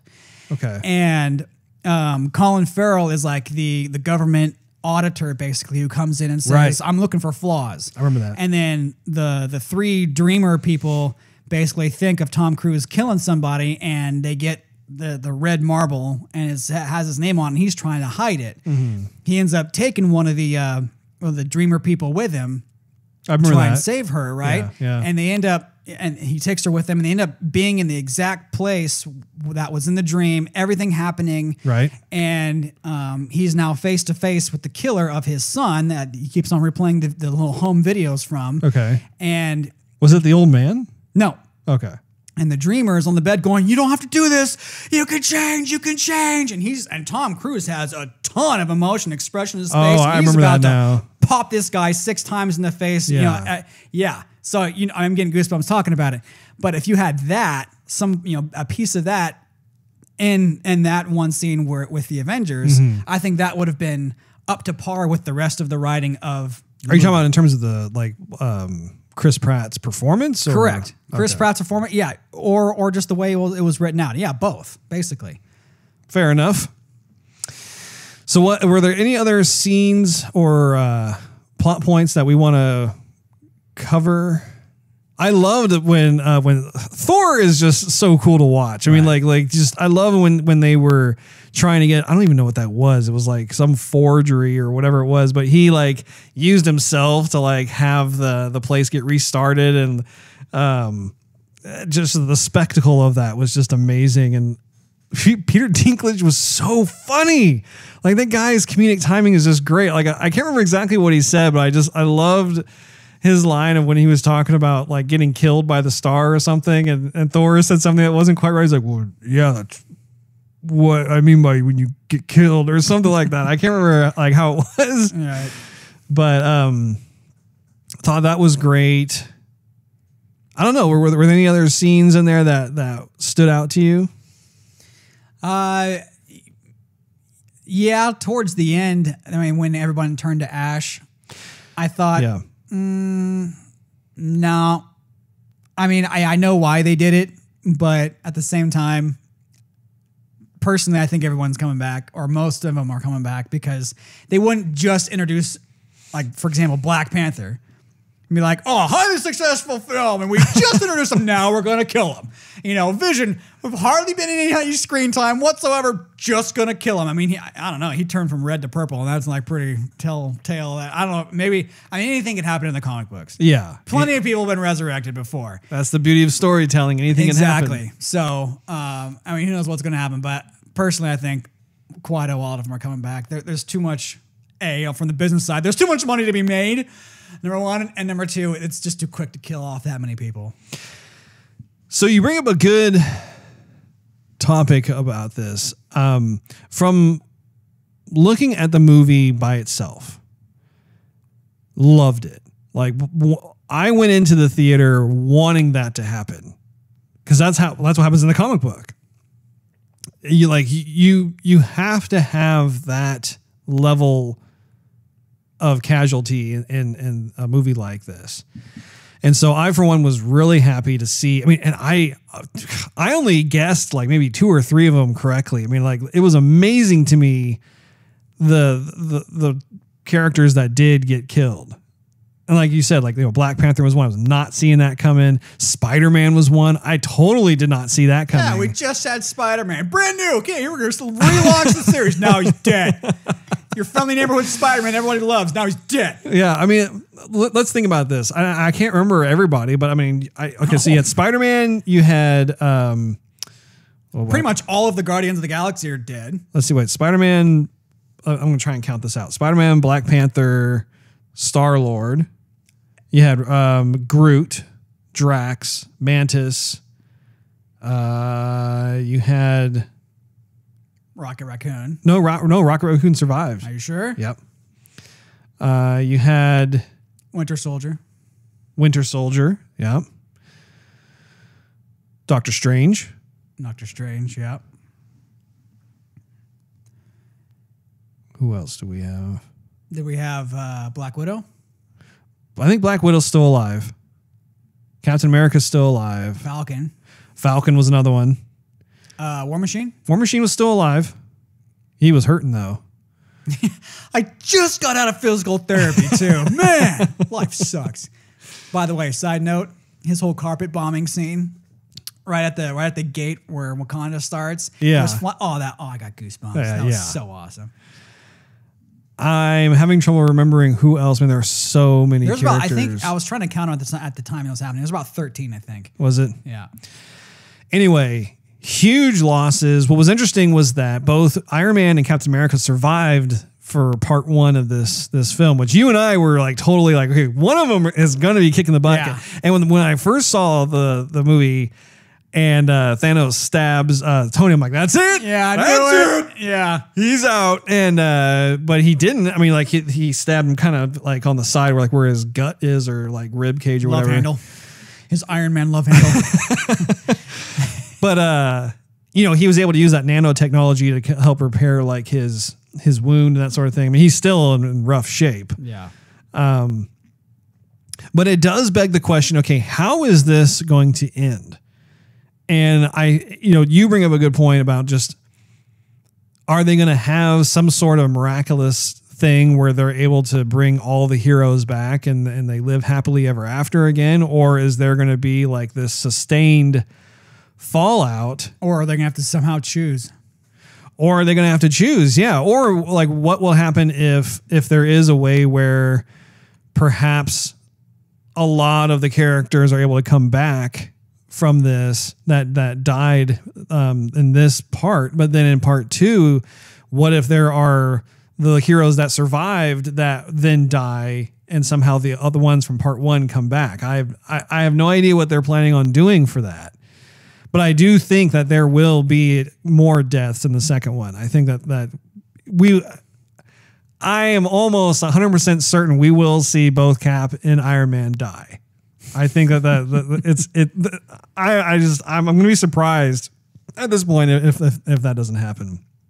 But I also find myself asking too, like, what do I want to have happen? Yeah. I mean, do I really want them to come back to life and then, be able to see them move on from there? Or do I want them to stay dead? And here's the deal. If everybody dies, then we can't have any more Marvel movies because all those characters are dead. Right. Now, granted, in the Marvel universe, there are over 8,000 characters, but these are like characters that I really like. These are the core people. Yeah. Yeah. I mean, I'm conflicted myself with what it is that I want to see happen. Well, plus Samuel L. Jackson's character, was it Nick Fury? Yeah. Oh. And his and the assistant, I can't remember her name. I know, that was great. That was so quintessential Samuel Jackson.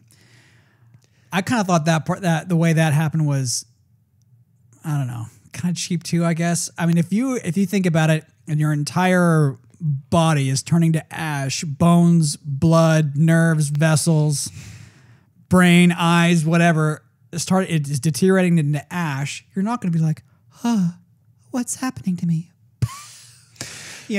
I totally agree. I think that that is something that I would have liked to have seen if I'm being nitpicky, is I want there to be more desperation. Like, I think that Tom Holland did the best job out of anyone. Right. Where like the way that he was deteriorating at a rapid clip and turning to ash. He's like, I don't feel good. Yeah. Like, something's happened to me. Something's wrong. I don't feel good. Everyone else just kind of went, huh? Yeah.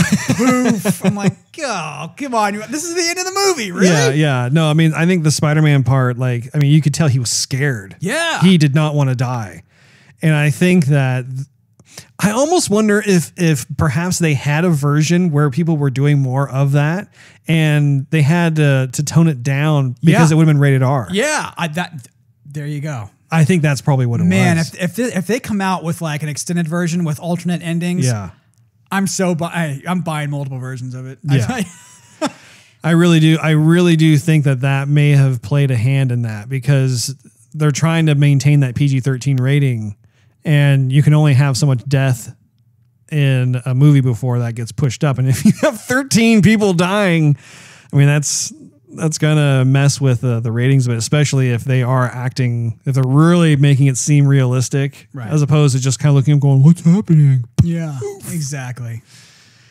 But again, I think for us being fully grown men, I think we would have really liked to have seen more of that, where you feel that loss, especially with the characters that are left behind. I almost thought of the it's not the Reckoning, it's the Rapture. That kind of came to my mind a bit while watching that. Where like, you had half the people who were gone and half the people that remained. Definitely that kind of popped in the brain there for a bit. But I'm sure that they thought of that too, right in the script. Yeah, and I can't. One of the things I'll have to look up is I don't remember when the original story of Infinity War was written. I don't know if it was in the 90s or if it was before that. 19. You don't know. In April of 1993. You should Google that. So, I think we've covered like the main plot points of the film. I mean, that it goes without saying there is a lot to digest and take in, and God, man, it's just fantastic. In the interest of time, I mean, just kind of combining some things together, like with the script and the cinematography, special effects. The script, of course, I thought the script was really well done. I really enjoyed a lot of what Thanos had to say. Once again, Thanos being my favorite character. Everyone else, like the quips and the jokes and stuff, were great. I mean, they hit their marks, and it's just fantastic. If you think about it, there really wasn't a ton of dialogue in the film. When you think of all the characters that are in there, they had certain parts that help push the story along, but really, I mean, the majority of the dialogue came from Thanos, Gamora, some from Iron Man, Family characters, and Star-Lord. And you probably had some of the dialogue also coming from Scarlet Witch as well as Vision. Most of the characters, I mean, their dialogue was not nearly in play, I guess you could say, as much as those characters I just mentioned. But again, it's not necessarily a bad thing just because there is a ton to take in. And at the end of all things, I want to know who Thanos is. Yeah. I want to get to know who this person is, because at the end of the day, when I do, that character becomes that much more terrifying to me, because I understand how that character thinks. I understand where the motives come from. I understand like just where, like what the purpose is of this character existing. And when you do know those certain key attributes, then suddenly you're like, man, this is awful, and I can't wait to see what happens next. Right. It almost begs the question, should we even rate this one? Because it's going to have a part 2, and it's almost like one whole entire movie. You're not the first person to bring that up. Yeah, I am. Our good old friend, Brad. Well, I didn't talk to Brad. Well, I did. And he is very quick to talk about that. He has mentioned about how this is a 2-parter, and so for him, the jury is still out. I think for me personally... Oh, yeah, Russ? I can't speak for the two of us, but for me, I think that I'm going to treat this as if it's almost like a trilogy, even though it's not a trilogy. Okay. I think it's going to be, again, it's like Empire Strikes Back. That's a double G. That's a what? A double G? I like to think of it as The Empire Strikes Back to The Return of the Jedi. I think that when we see part two is basically going to be The Return of the Jedi to The Empire Strikes Back. Because if you think about the original trilogy of Star Wars, I'm just going to use this as an example. The original Star Wars movie, yeah, you had Darth Vader who escaped at the end, but by and large, everything was wrapped up. I mean, it was just kind of like, oh, you know, we survived and we won. We blew up the Death Star. Everyone's happy. You get some nice little medallion awards and stuff. There you go. Good job. C-3PO is all shiny looking. I mean, by and large, it was like if they never made Empire Strikes Back or Return of the Jedi, I mean, you could have seen, oh, okay, well, that movie was done, and you know, there you go. I feel like making a bunch of R2 noises right now. Just saying. So the second movie and the third movie, you could tell The Empire Strikes Back and Return of the Jedi, those were developed at the same time. Like, yeah, George had written, I mean, full disclosure, to be fair. Here we go. George had written the treatment for all 3 films. I get that. He, at a very high level, he did like this outlined treatment. Kind of like Tolkien did with Lord of the Rings. Well, Lord of the Rings was never meant to be for movies. But anyway, when it comes to Infinity War Part 1 and Part 2, I am, for one, I'm treating them as separate movies. And even though like the story itself, because I mean, it could be argued too, the fact that all 19 movies is one continuous story. I mean, like if you look through the, like they have characters that are carrying the torch throughout each one of the films. You have certain characters making guest appearances and cameos within other characters' standalone movies, and then they have their team up, and then they split off and they team up again.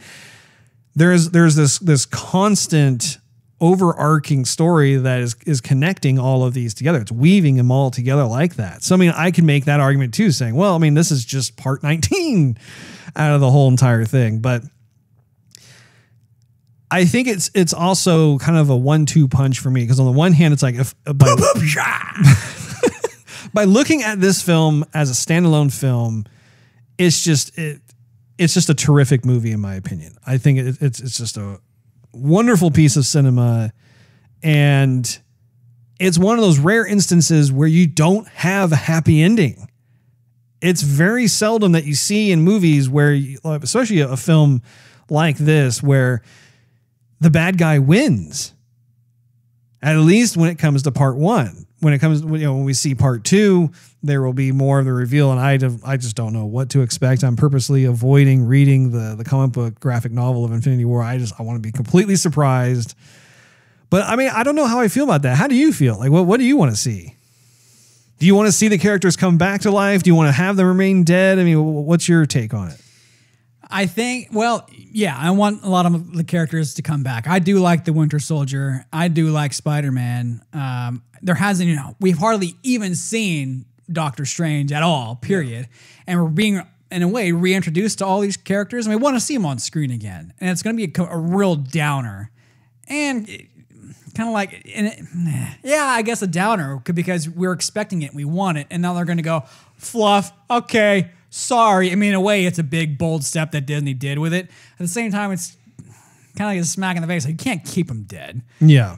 We've grown to love these characters. We've paid money and we spent a lot of time. We bought all the merchandise, and now you're just going to kill them. Like, that's not going to be the way it's going to be. As far as rating the film, I mean, we haven't gotten to actually giving it the stars yet. No. I am not giving it an overall rating. But, however, I would say if I was going to rate this as an independent film, I might rate it a tad bit lower, because I haven't seen part 2 yet. If I see part 2 and rate it as a whole thing, then I think I rate it a little bit higher. Interesting. Yeah. Interessante. I love going to. Oh, you know what? Sorry, hold that thought. Aren't they making another Guardians of the Galaxy movie? Are they? I think they are. Let me dip it real quick.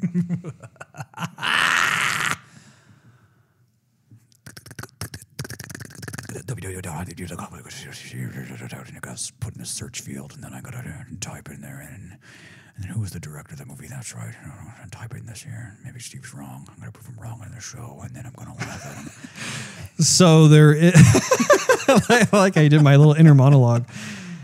Okay, so at least on IMDb, they do have it listed. Guardians of the Galaxy Volume 3 for 2020. Directed by James Gunn once again, written by James Gunn. The plot is unknown. There's not a lot of information on this. Oh, really?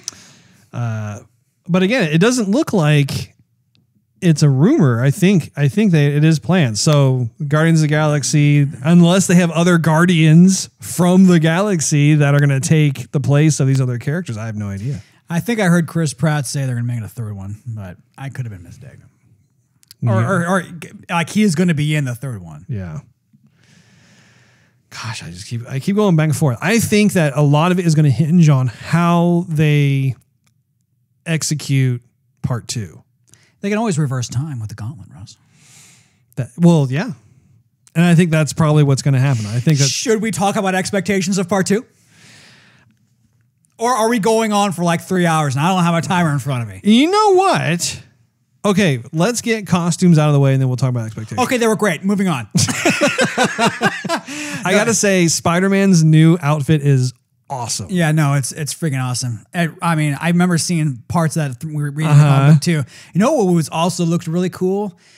It was one of Thanos' guys who was putting Nebula together. That guy looked ridiculously cool. Yeah, he looked really cool. And even the characters, like the female bad guy from not bad guy, bad woman, whatever. They had basically like his henchman who made up the Black Order. She's the one who had those horns kind of coming out. Yeah, you know what she looked like? She looked like a sibling from the first Guardians of the Galaxy movie. Remember when they had the whole dance off? Who was that guy? He was another henchman of Thanos. Oh, yeah. Remember that? I forgot what his name was. But I can't remember. I don't recall his name, but yeah, it looked like they could be related. Yeah. She was also a fully CG character. She was? Yes. She was fully CG. Like all of the Black Order were all CG characters. I knew the other dude who had that staff definitely was, and he was cool. But you had the guy who was kind of telepathic. Yeah, telekinetic. Yeah. You know, he's CG, and then she was CG. You had the big brute dude who was CG, and then of course the more of the gangly guy that kept trying to stab Vision. Yeah. Again, just really well done. But all of their costumes were just amazing. A lot of the characters, I would say their costumes remain largely the same. But I mean, again, seeing all those costumes on screen at once, it's such a treat for the eyes. You know, I probably should have mentioned this earlier, but another treat was just seeing everyone fight their heart out. Because if you think about the other movies, okay, people are getting hurt a little bit. Okay, yeah, there's danger. You know, people are getting knocked around. They're fighting. There's always going to be a fight. Mm-hmm. People were giving it their all. They were giving it their everything. Yeah, they left it all on the table in this movie. They did, yeah. It was pretty creepy too. Like when Iron Man.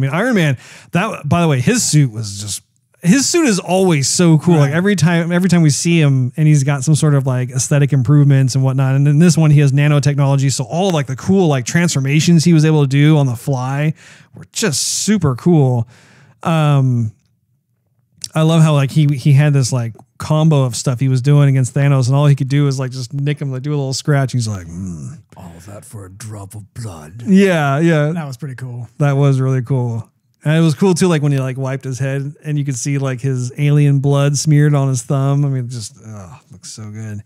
And even those battles, like what you were talking about, I mean, just the movie was so epic. Like just seeing all that stuff going on. It didn't matter who was fighting who, like just golly, man. You know what they didn't have? Remember in the end of the trailer how it shows them all running through the Wakanda? Yeah, they never had that. They never had that in there. You know what? What? The Hulk was in that scene from the trailer. Yeah, he was. And the Hulk never became Hulkish. Right. He refused, which I thought that was actually refreshing too. Like that was really cool, just because in the past we've seen, when the Hulk comes out, then that's he's just going to lay waste and stuff. And I loved how Bruce Banner had this inner turmoil with the Hulk, and like how he wasn't able to bring him out. And I don't know, like that was a bit of a surprise. That was the first scene was epic in itself on the spaceship. Number one, they had Idris Elba's character die, and I loved him in all the Thor movies, and I'm like, crap. But then he throws Hulk through space and time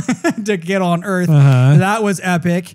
And Thanos was like, that was a mistake. Yeah, that was so awesome seeing that though. Then we had Loki dying. That was epic. Yeah. But what I thought what cheapened it was, okay, you have the Hulk and he's fought Thor, and Thor's been slamming him in the face with his hammer and everything, getting electrocuted, this, that, and the other. And then he has a fist fight with Thanos, and he's like, okay, punch to the kidney. Oh, now I'm getting thrown to the... Remember, he had one of the Infinity Stones in his gauntlet. That was the Power Stone. That's what made Thanos so strong. And then he got the second Infinity Stone from Loki, which was I can't remember which one it is, but it was in the Tesseract. He was able to crush it and take it off. And remember too, this is Thanos. Like, he's a formidable character in the Marvel universe by himself without the gauntlet. I mean, this is not someone to be trifled with. And I think that was the point that you were seeing, is that like Thanos with just one of those Infinity Stones was able to just knock out Hulk with very little resistance whatsoever. I mean, but it was still cool to watch them grappling together. And I hope, and you just know, the Hulk is going to come out in the second part, and then we're going to see what's going to happen, because Hulk really is one of the most powerful characters also in the Marvel universe. Basically, like, the more damage you do to him and the more like pissed off he gets, I mean, he just gets stronger and stronger. So exactly, which is what I thought was going to happen on that ship. Anyway, I'm wondering if one of the kill-offs is going to be Bruce Banner, and we're never going to have Bruce Banner again, and we're just going to have the Hulk. Oh, that's interesting. Yeah. You smelling what I'm stepping in, Russ?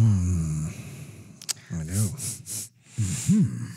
Yeah, I honestly... Okay, so let's go into expectations of what you were talking about. What kind of expectations do you have for part 2? Okay, so I'm thinking they're going to either bring some characters back.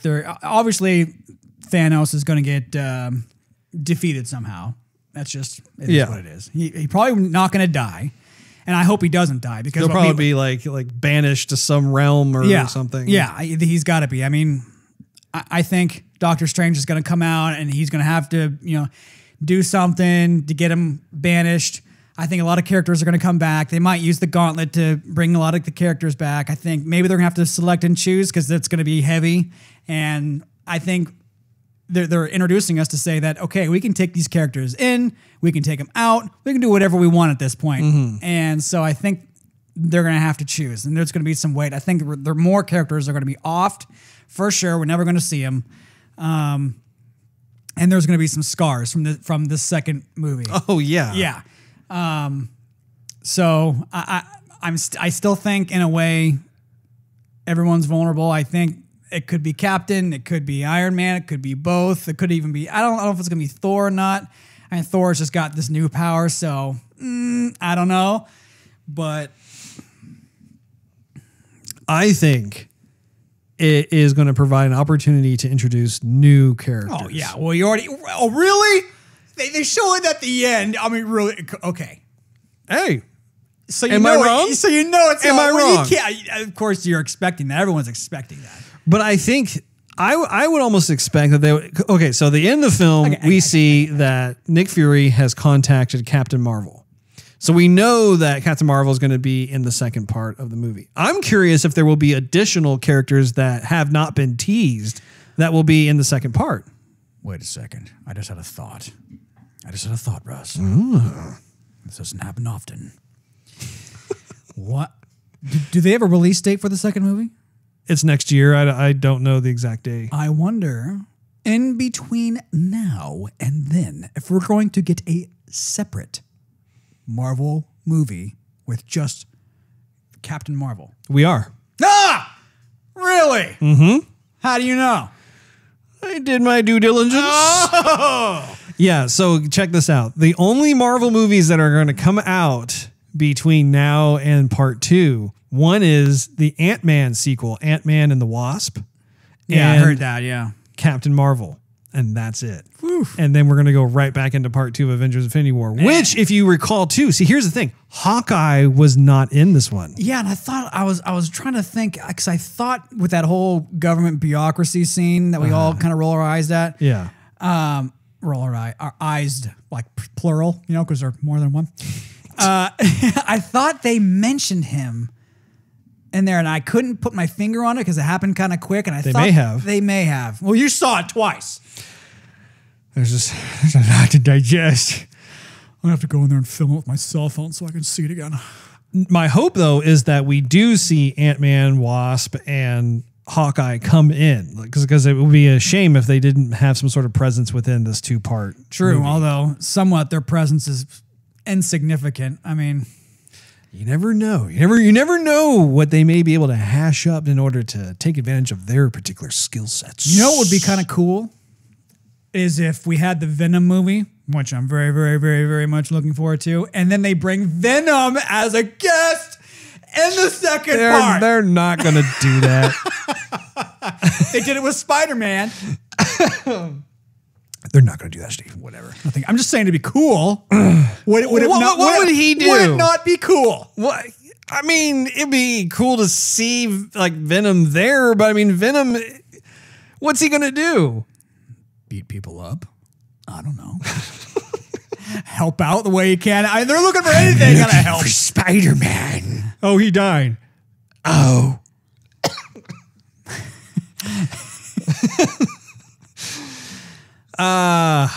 Anyway, definitely looking forward to Captain Marvel because I really don't know anything about her character other than the fact that she is supposed to be one of the most powerful characters also in the Marvel universe. They're starting to really bring out the heavyweights for this. You can see what can be done with good script writing on an epic movie like this versus like Justice League.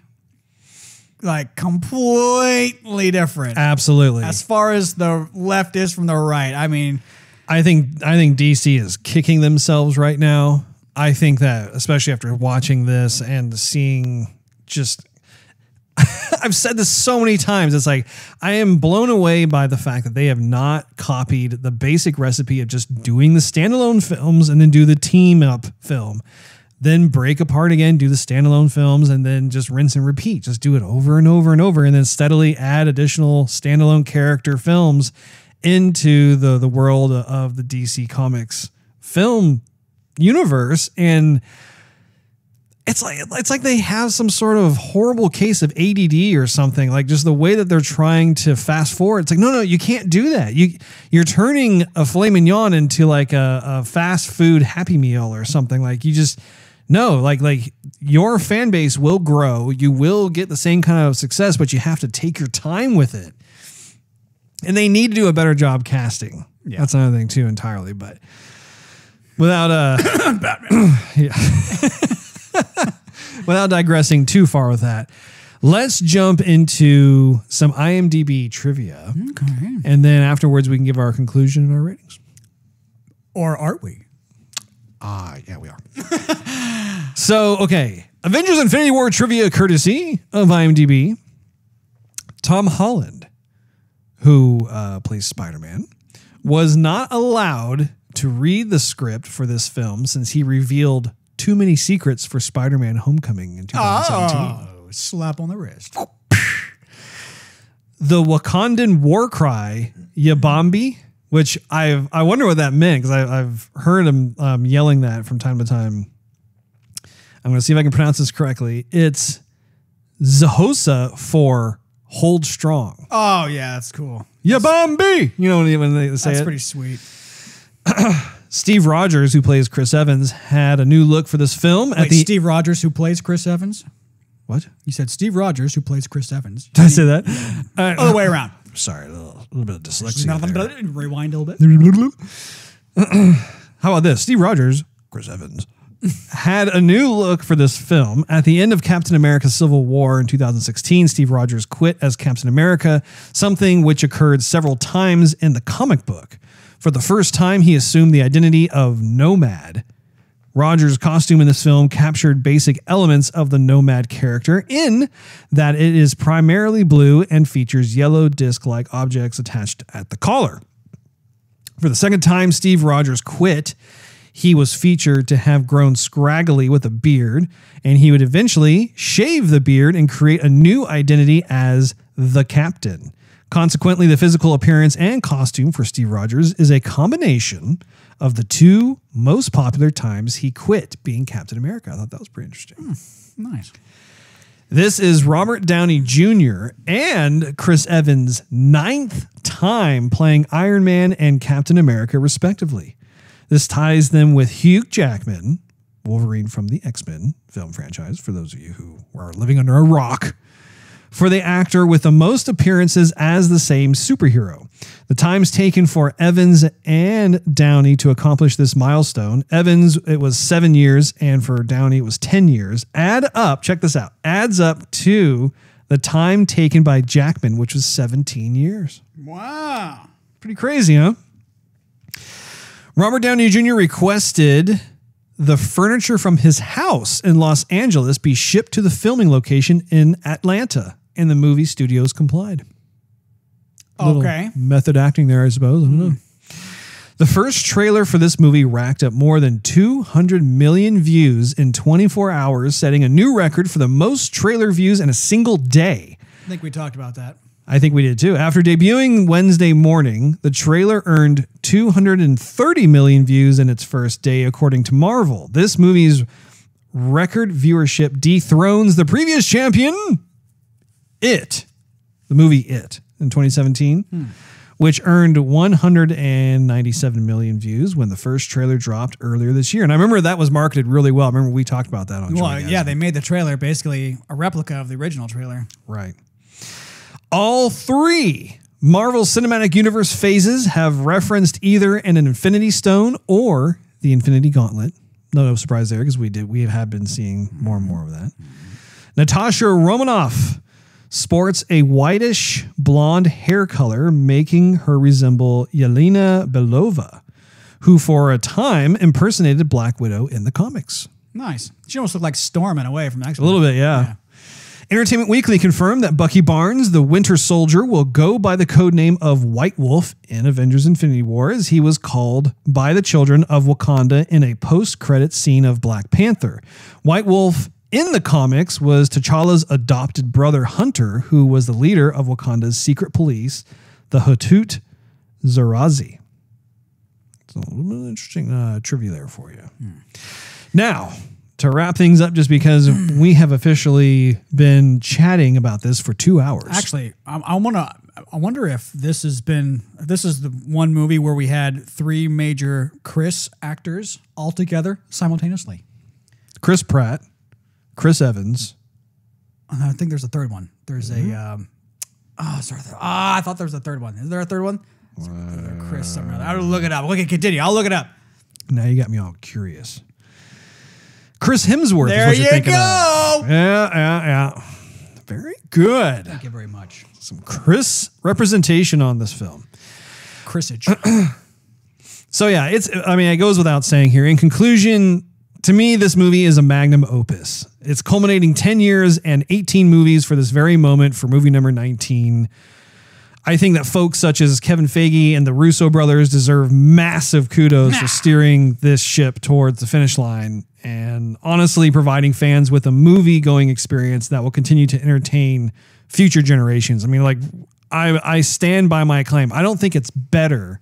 I do not think it's better than Empire Strikes Back, but I do think it's on par with Empire Strikes Back in terms of just the pacing of the film, the way it was edited, the development of Thanos as the antagonist, being able to take its time, not go for the instant gratification, really be able to flesh things out, have that sense of consequence and accountability, the gravity of just what's going on overall that affects not only the Earth, but the entire universe, the way it ended, just all these different things going through and through. It's like, yeah, to me, and I'm sure there will be people who disagree, like, no way, man, because I mean, Empire Strikes Back is on such a mantle, right? There's never anyone who ever disagrees, Russ. I don't know what you're talking about. Yeah. Opinions are like a-holes. Everyone has one. Yeah, I mean, really, it's the epitome of a summer blockbuster. The explosive action is perfectly paced. It's breaking seldomly for like a joke here or like a touch of romanticism here and there, but honestly, it's warranted. It's something that helps to just bring together the entire package.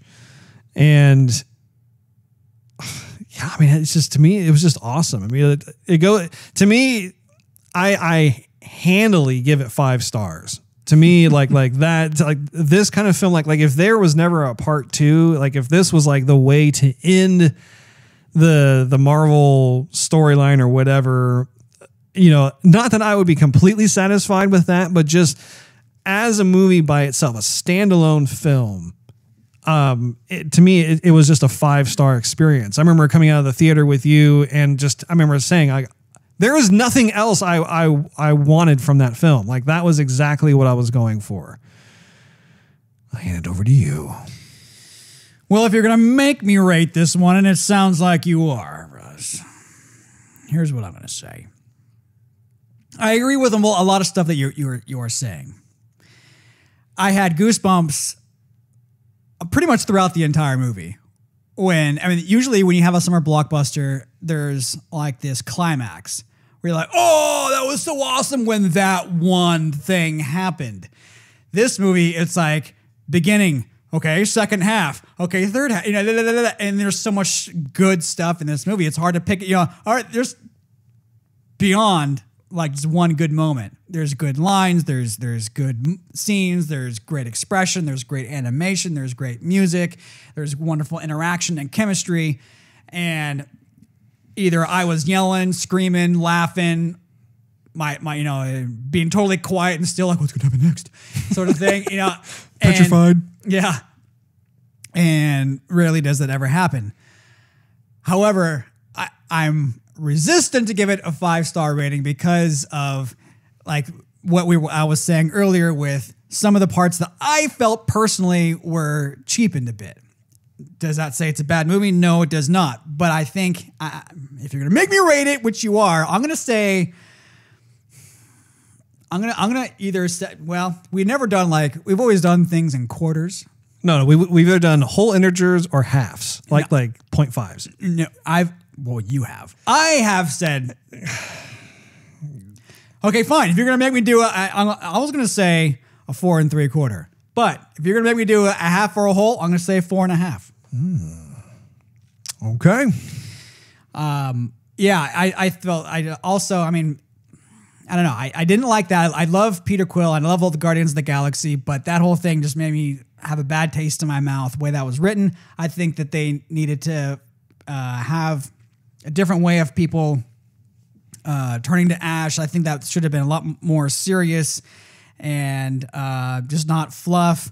I felt that they took Vision out way too fast. We hardly even got to know Vision, really. And he was the character I played in the arcade like all the time. I wanted to see Vision have his own movie or whatever. I thought you played as Cyclops. No. X-Men, Russ? Oh, I'm sorry. That was my mistake. Good grief. I was getting my arcade cabinets mixed up because there was one that was the Avengers and there's another one the X-Men. What movie did we see last night? I don't know. X-Men Returneth. Yeah, Magneto comes out and whatever. I love Magneto. Anyway, and Wolverine joined and then I don't know what happened. They could join forces, part of the Marvel Universe. Anyway. There is a story. I know. A crossover. I know. Of the Avengers and the X-Men. I know. That'd be pretty sweet. And the X-Men have been sucking as of late. There could be a way to really say, okay, they're coming back. I think my prediction is they're going to have like the next big ensemble is going to be the Avengers and the X-Men. Oh, really? Wait, you didn't say that before. Were there doing expectations? You're going to come out with it right now? Well, no, we talked about it in a previous episode of Joygasm. Remember when we realized that Disney was striking a deal where they were able to snag the remaining characters from, I believe it was Fox? Okay. Because they acquired certain parts of Fox? If that were to happen, Russ, they might reintroduce the new Wolverine.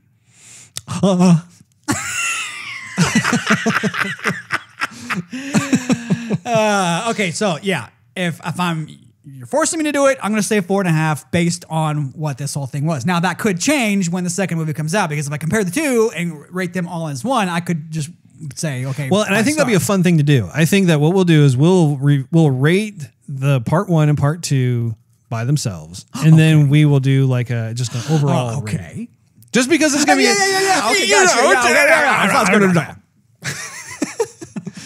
it's just going to be very different to see how part 2 comes up with, because part 2 could end up being crap. Yeah.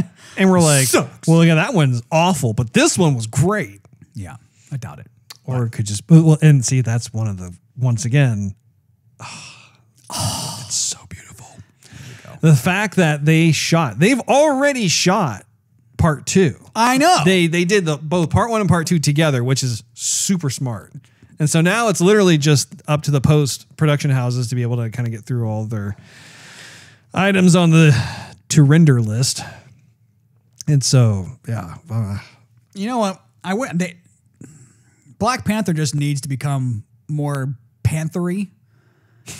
as far as his fighting style, I think he just does too much martial arts. I want to see him like throw out his claws and be like, ripping those aliens to shreds and stuff. And I asked for that in the Black Panther movie because that's what we saw in Winter Soldier. And I want to see that also come out in the next movie.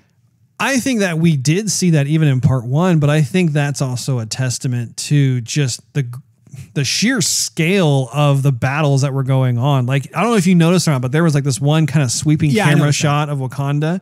And like you had like all those weird like demon alien dog things coming in. Did you notice that his suit went off at one point? Went off? What do you mean went off? Okay, so you know like how his No, he was naked. Somebody, I can't fight like this.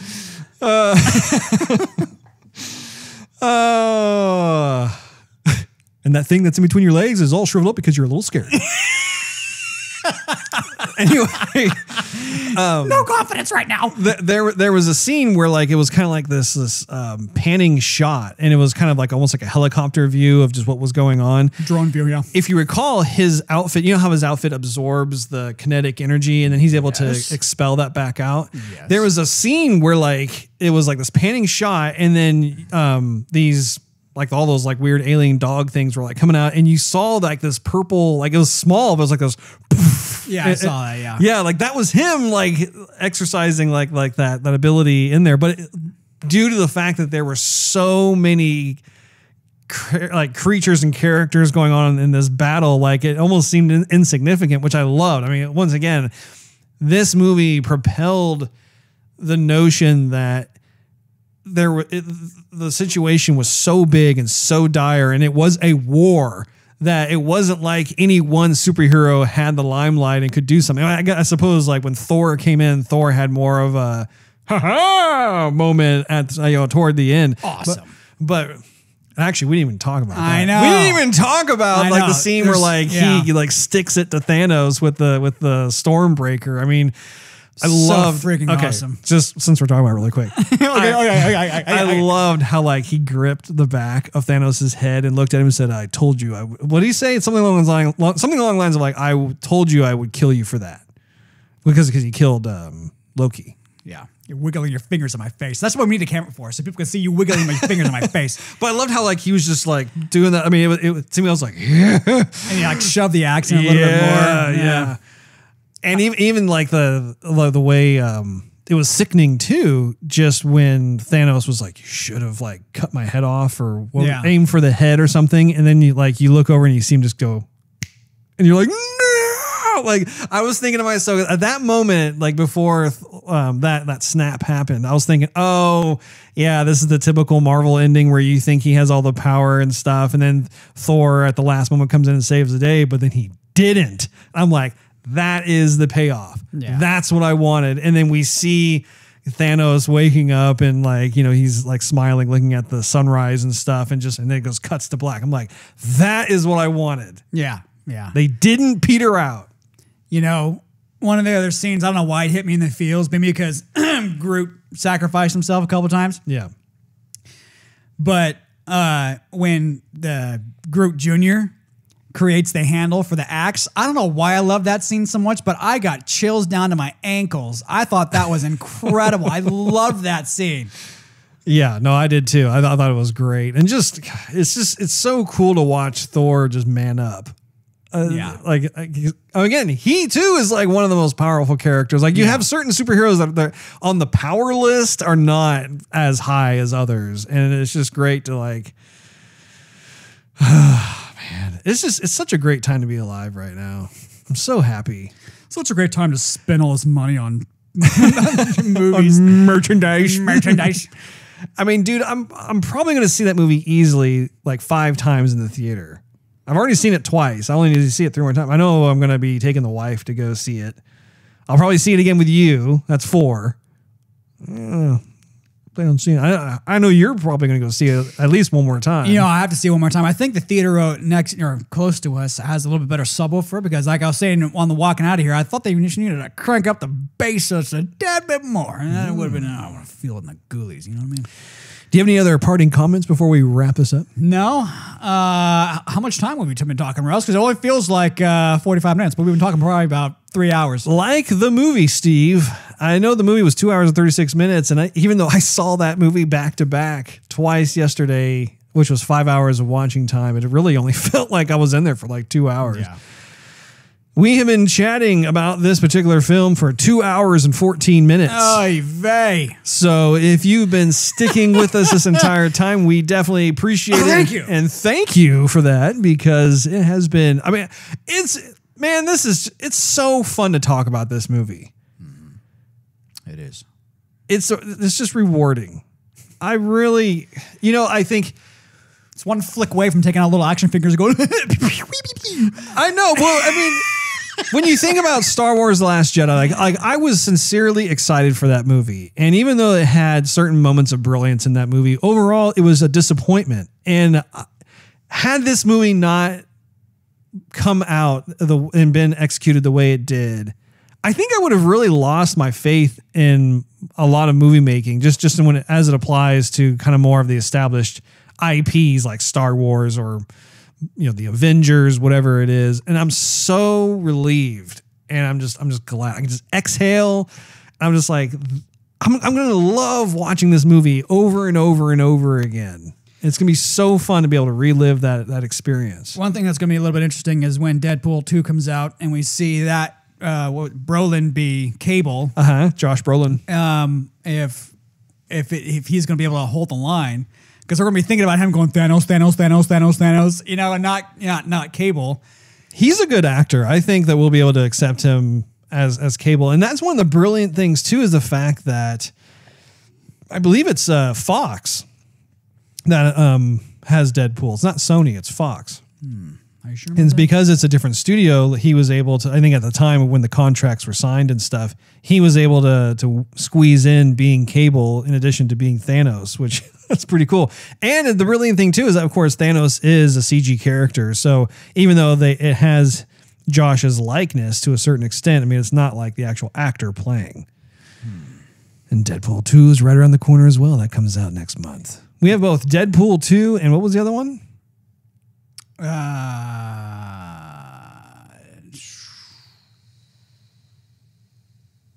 Han Solo, A Star Wars Story is coming out next month. I was thinking Marvel, not, yeah. I was like, oh, Marvel? I don't know why. You told me. Do you have any other comments? That'll do it, Russ. That'll do it. Are you a happy man, Steve? I'm happy. I'm very happy, yes. That makes two of us. That wraps up this episode of Joygasm. Make sure you tune in next week as we review our current play impressions of God of War, in addition to a slew of other developing stories. Thanks for hanging out with us. If you enjoyed this episode, we invite you to check out patreon.com/joygasm and pledge $1 a month. That's $1 a month for exclusive access to the show. Also, you can follow us on social media and YouTube. Just do a search for Joygasm TV. In addition to iTunes and Android, you can listen to our podcast on TuneIn Radio, Stitcher, and soundcloud.com/Joygasm TV. Last but not least, search Joygasm TV on Twitch to see us stream our gaming adventures live every Wednesday night at 9:30 p.m. Central Time. And until then, we'll see you next time. Later.